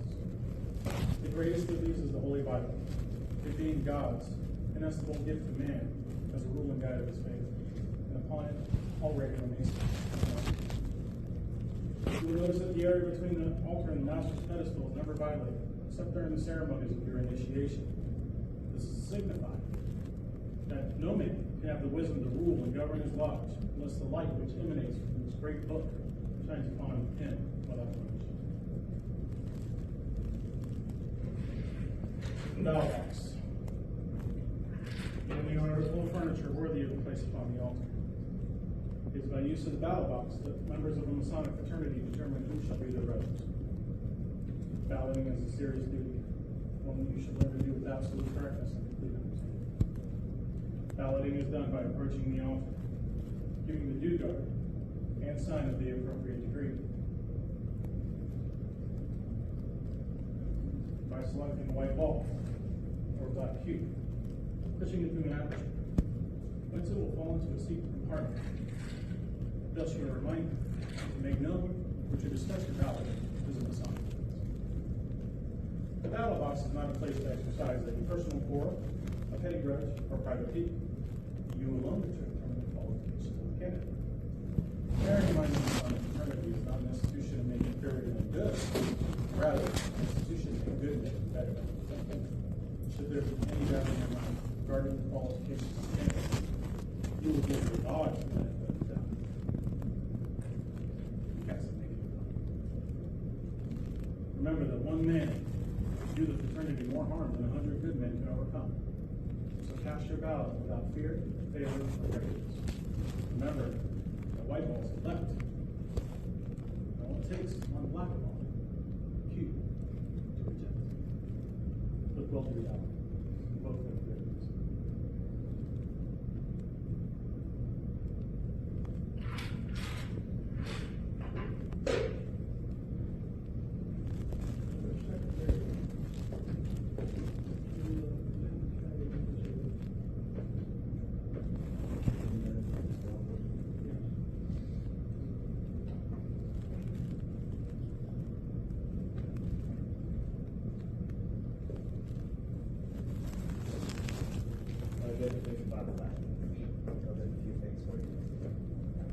first thing I have for you is your apron. This is the landscape apron that was presented to you at your first degree.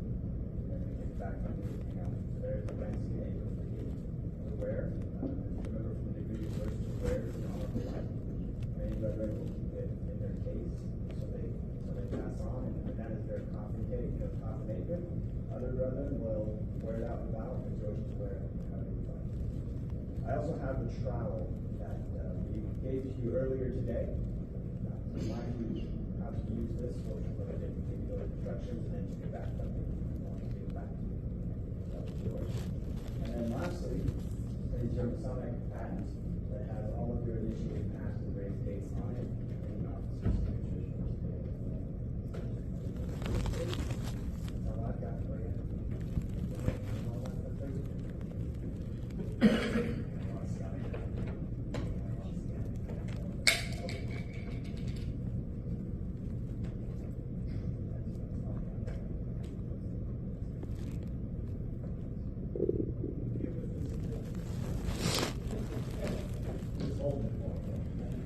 Are there any other presentations to be made this evening?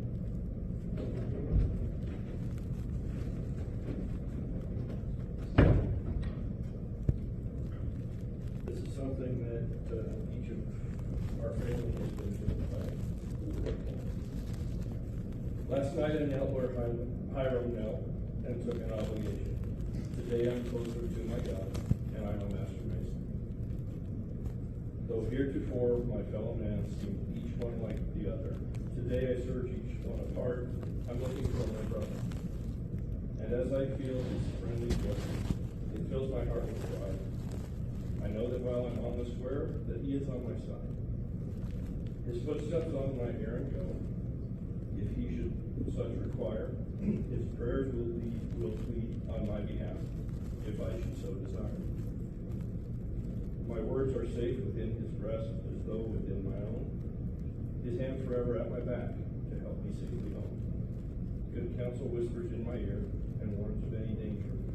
My square and compass, brother now, who once would call me stranger.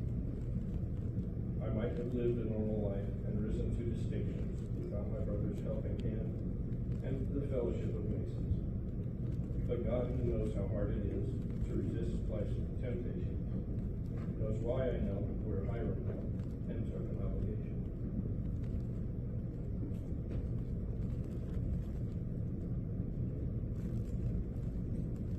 Any more presentations?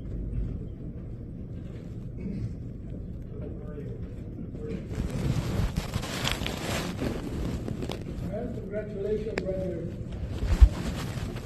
You're going to be very being Master Mason. Congratulations.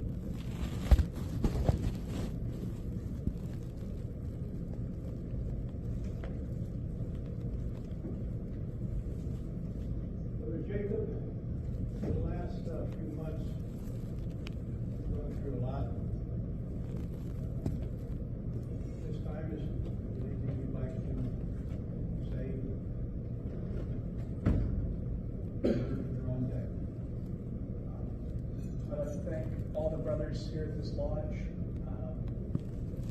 From day one, meeting every one of you, I felt something special, more so than just being a stranger. And I'm just looking forward to getting to know all of you better. Thank you to my Kerback clan for all the support through this time. And hope I made you proud. And keep going.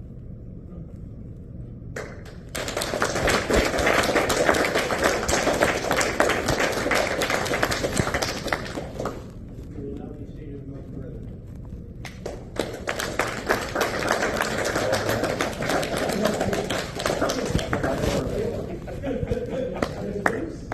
You're welcome.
played tonight's drama.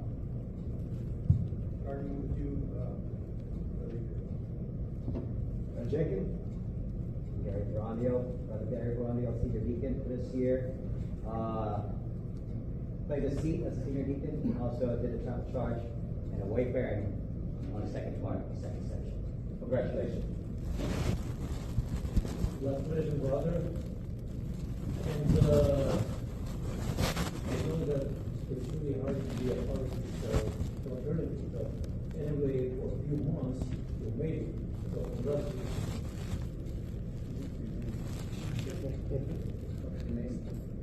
My name is Monty. Marshall. And the Marshal of the Lot.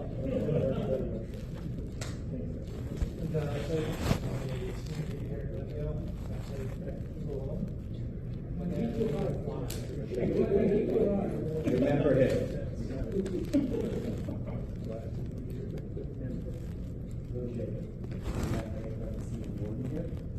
And I played the third photograph.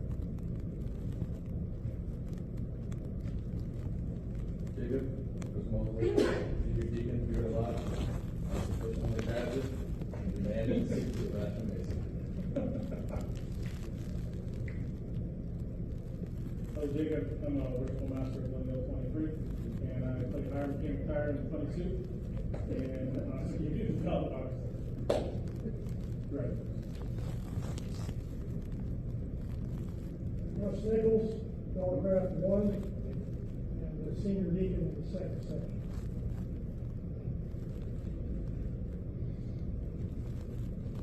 Jacob, I'm Michael, I presented to your Bible.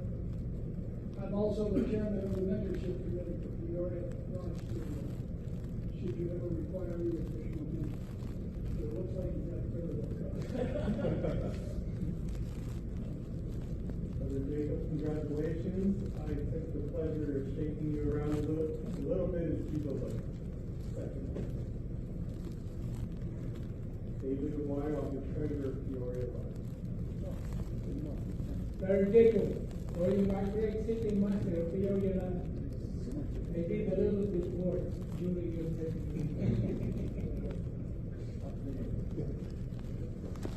Brother Thomas Senecaler, senior steward at Peoria Lodge, and I did that job tonight, and I made sure to speak.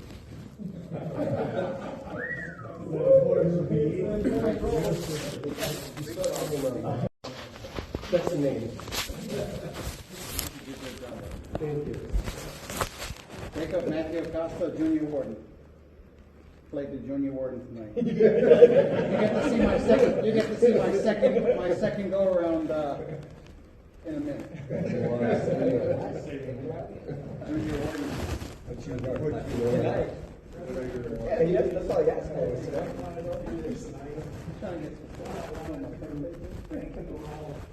For being working in the park. And the other reason is so that when Jacob sees you, he'll put the name together with what you did to raise him to sublime degree of mastery. And once in a lifetime.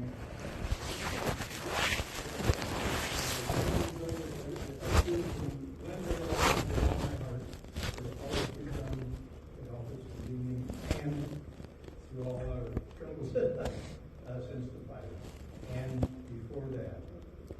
And I thank you all for being received. Thank you.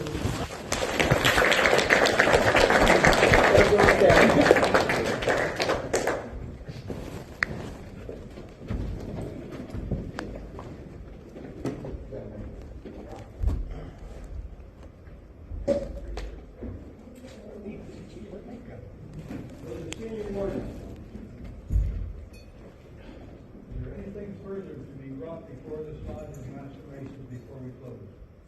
Few things, worshipful. First of all, congratulations, Brother Jacob, being a Master Mason. Also, I would like to thank from the bottom of my heart for the Glendale Lodge for accepting us to be here to do the third degree, and the people who prepared the food. That's fantastic. And also, as you know, I've been living for 50 days this coming of January 25th, and I'll be back March 15th. For my long vacation, my senior warden and everybody will try to help to put the degree together and what's the schedule coming up. And I can be reached on my email and text or messenger in case you really need to get in touch with me. Again, thank you, Worshipful. You did a very great job. And I'm so proud to all officers. They did magnificent job. This is our first month of this year, and the practice really helped.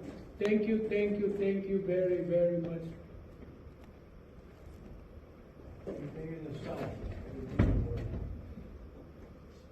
I'd like to thank Glendale and everybody else who stepped up to help us out with this degree and for having us.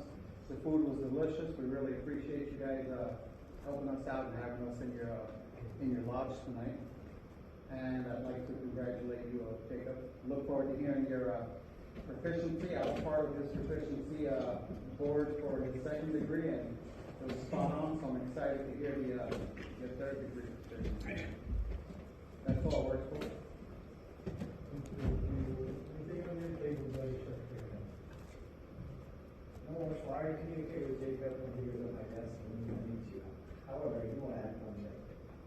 I know we thanked a lot of brethren Glendale for their participation and we had a lot of help. I want to point out one brother specifically, Matt Baker, because Matt Baker was hanging around my desk when we started that second section, and I said, Matt, I don't know if we have a third fellow back.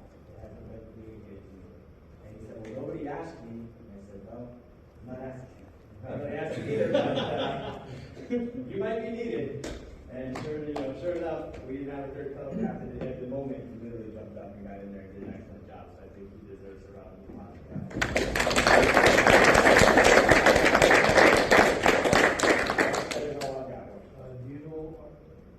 Do you have a schedule of upcoming meetings or? I believe, Boris will correct me if I'm wrong, next week I know is a second degree here. The following week I believe is education at Scottish Rite. Yes. And then the following week after that will be our February stated meeting. Stated meeting. All degree gonna be done in Scottish Rite except third degree here. Second degree, starting next month, we'll start doing the second degree in the Scottish Rite. I will bring the 2 feeler from the storage and take it to Scottish Rite this coming Thursday. Is any brother anything to offer for the good of Masonry in general, or this lodge in particular? Worship and Master, on our calendar for this Saturday, I believe we have ritual club meeting. Is that still on that? Not sure. Are you going to have it on Saturday? I'm going to have a ritual club meeting on Saturday at 9 o'clock at Scottish Rite. No, is that where am I going to do it? Well, let me address that. I sat with Brother Hal and Antonio. Yes.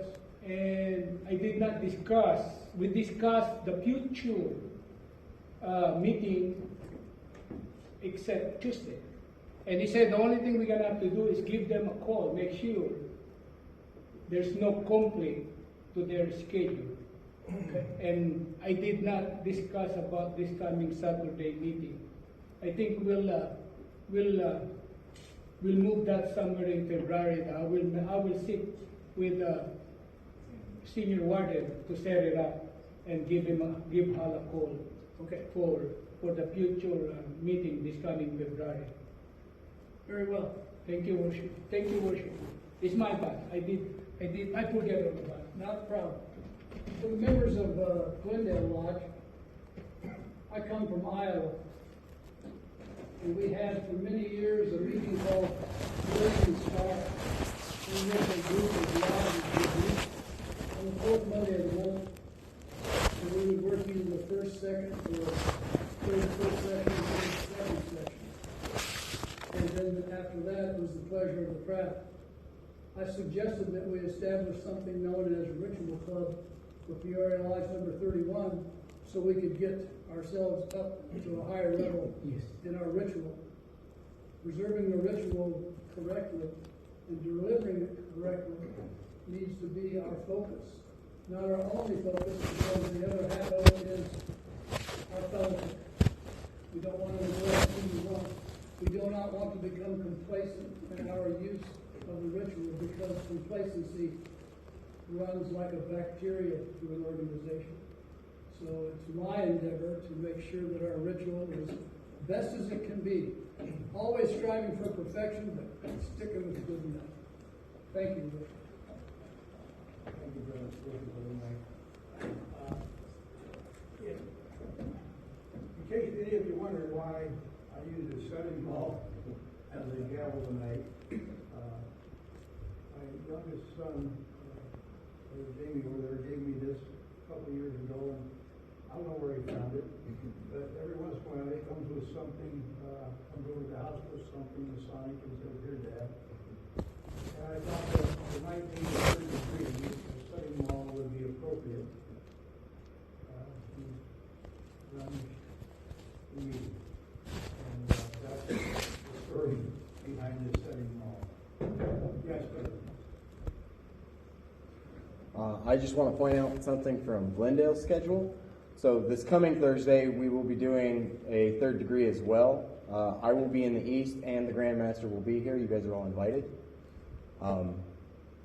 It's going to be a fun night. He's going to be here to present 2 50-year awards, and hopefully we'll get to do a little bit of extra ceremony and receive him in his official capacity. That's this coming Thursday? This coming 2 days from now.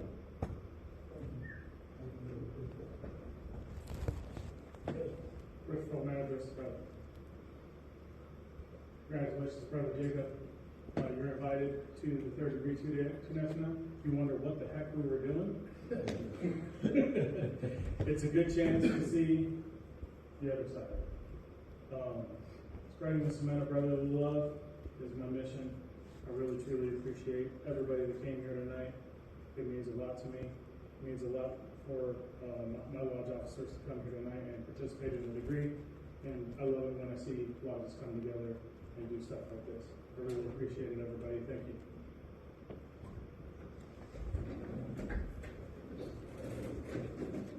Yes. Worshipful Master, hopefully you enjoyed it tonight. And next Tuesday, the Rainbow Girls will be cooking dinner for the lodge. So, I don't know if any of your people here realize that Glendale is an eating lodge, and we always, I repeat, always have food for a degree. Sure.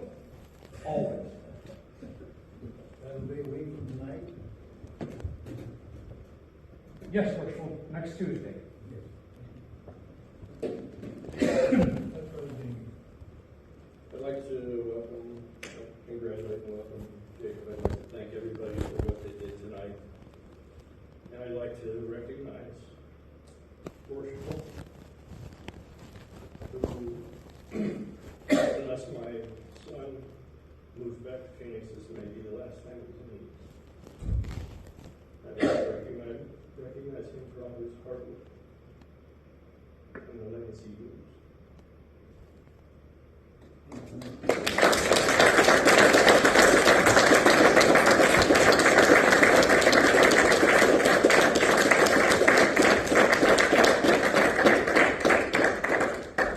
It does get a little tougher every time, but I've still got one more grandson. So I'm not going to count myself out yet, but it might take a little more. How old is that grandson? That grandson is how old is he? 22. Oh, he's very nice already. 22, he'll be graduating from Humboldt University this May, and he'll be back in the valley. So May. We'll see when it comes down. There being nothing else, Brother Junior, the last as well as the first and most important pair of Lodge Masons and Freemasons. See that the lodge is filed with. Form that duty and inform the Tyler that I'm about to close this Lodge of Master Masons and direct him to file accordingly.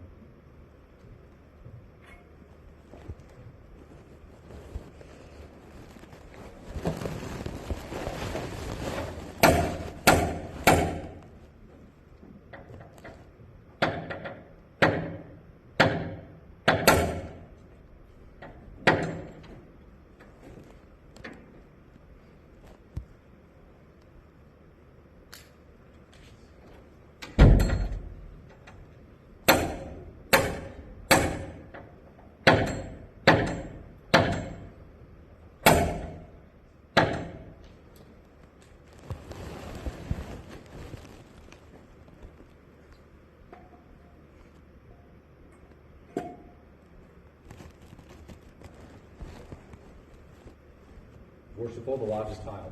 How found by the Junior Deacon? By a brother of this degree, without the door, armed with the proper implement of his office. Do you there, my brother? To observe the approach of hounds and eavesdroppers, see that none pass nor repass without permission of the worshipful master in the east.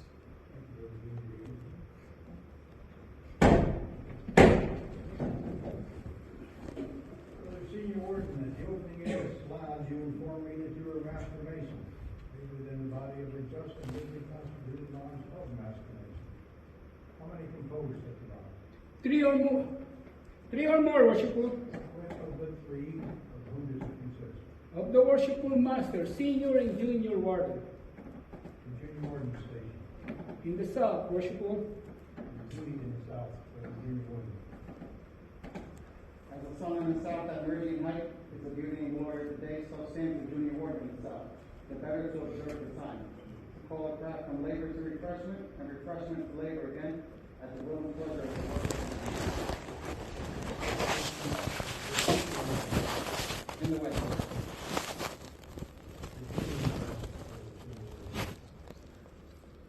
As the sun in the west at the close of the day, so is the senior warden in the west, to assist the worshipful master in opening and closing his lodge, to pay the crowd their wages if any be due, that one may go with his satisfied. Harmony brings the strength and support of all society, especially of ours. Station of worshipful master.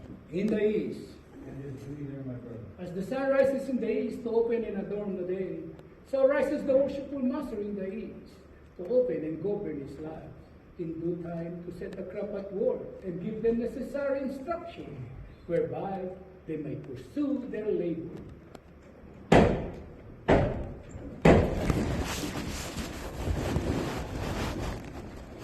Senior warden. I have from west to east and east to west again. What were you in search? What it was lost, What you live, my brother? the secret of Master Mason. Have you those secrets? I have them not, but I have the certitude, therefore, in the opening of this lodge, which accompanied by his dugan and sign, was by your order to be sent to the east through the deacon only. The senior warden, it is my will and pleasure that the substitute for the ancient master's word be sent down to the west. Brother deacons, attend the east.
Worshipful Master,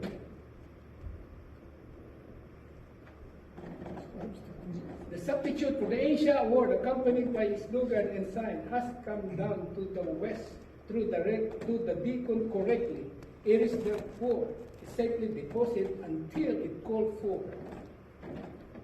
Brother, before we close, I've got one little story I got to share with you about Jacob. I first met Jacob about 6-7 years ago, something like that. He was attending San Diego State with my granddaughter, and was dating her at the time. And my wife and I were over there, and at the time when they should come and meet us. The spaghetti restaurant and pizza parlor down on Harbor Drive, and they showed up, and being the type of grandfather that I was, I asked Jake a lot of questions. Since this was a fellow that was dating my granddaughter, this fellow from Seattle, and I think maybe he thought he was getting the third degree. And little did he know, a few years later, he would get the real third degree. And the other part of that is, as the evening went on, I kept going in the back of my mind, Ellen, hang on to this guy, he's a winner. And I'm happy to say she did, and he is. Jacob, I love you. Brother Senior Warden, it is my will and pleasure that the Lodge of Master Masons be now closed. This you will communicate to the Junior Warden in the South, that the brother may have a little notice of it. The Junior Warden, it is the order of the Worshipful Master. The Lodge of Master Mason be now closed. This you will report to the brethren, that they may have to notice thereof. Brethren, it is the order of the Worshipful Master that this Lodge of Master Masons be now closed. Of this, take due notice and govern yourselves accordingly. Together, brother.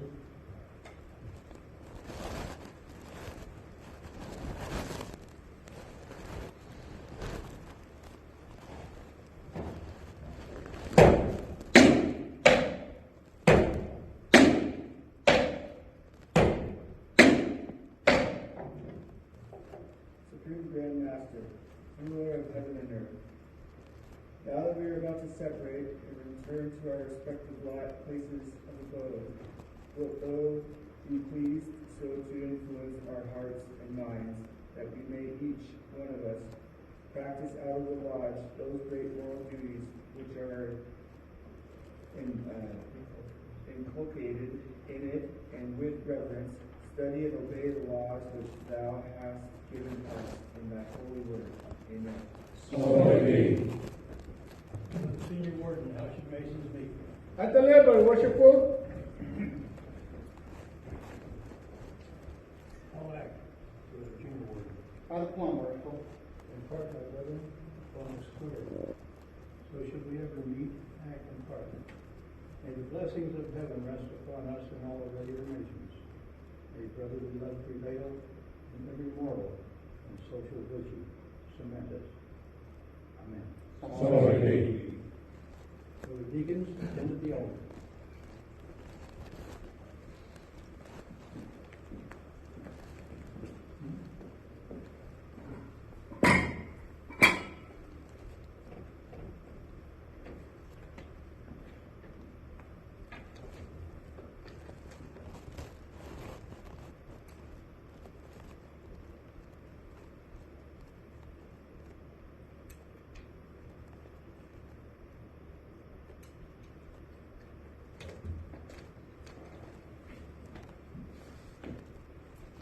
I declare this lodge of Master Masons to be closed by the Junior Deacon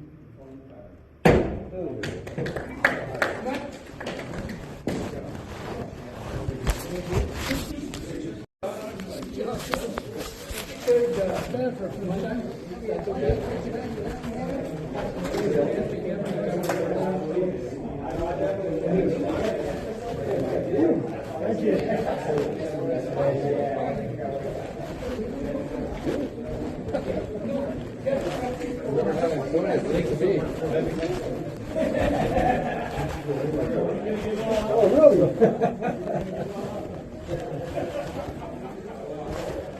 I remember when I went to Royal Arch, I was so excited to go into the first meeting. Oh, what they did was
We need to get and I knew you had mine on there too. I'm like, oh, we'll be fine. I didn't want to see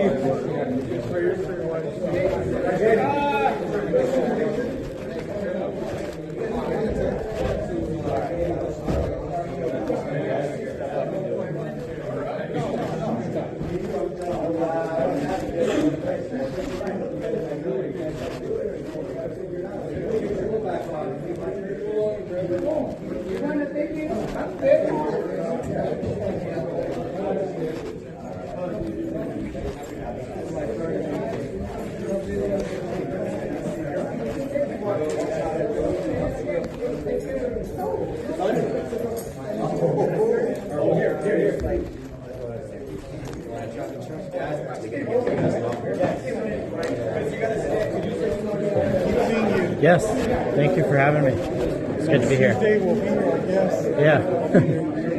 All right, have a good one.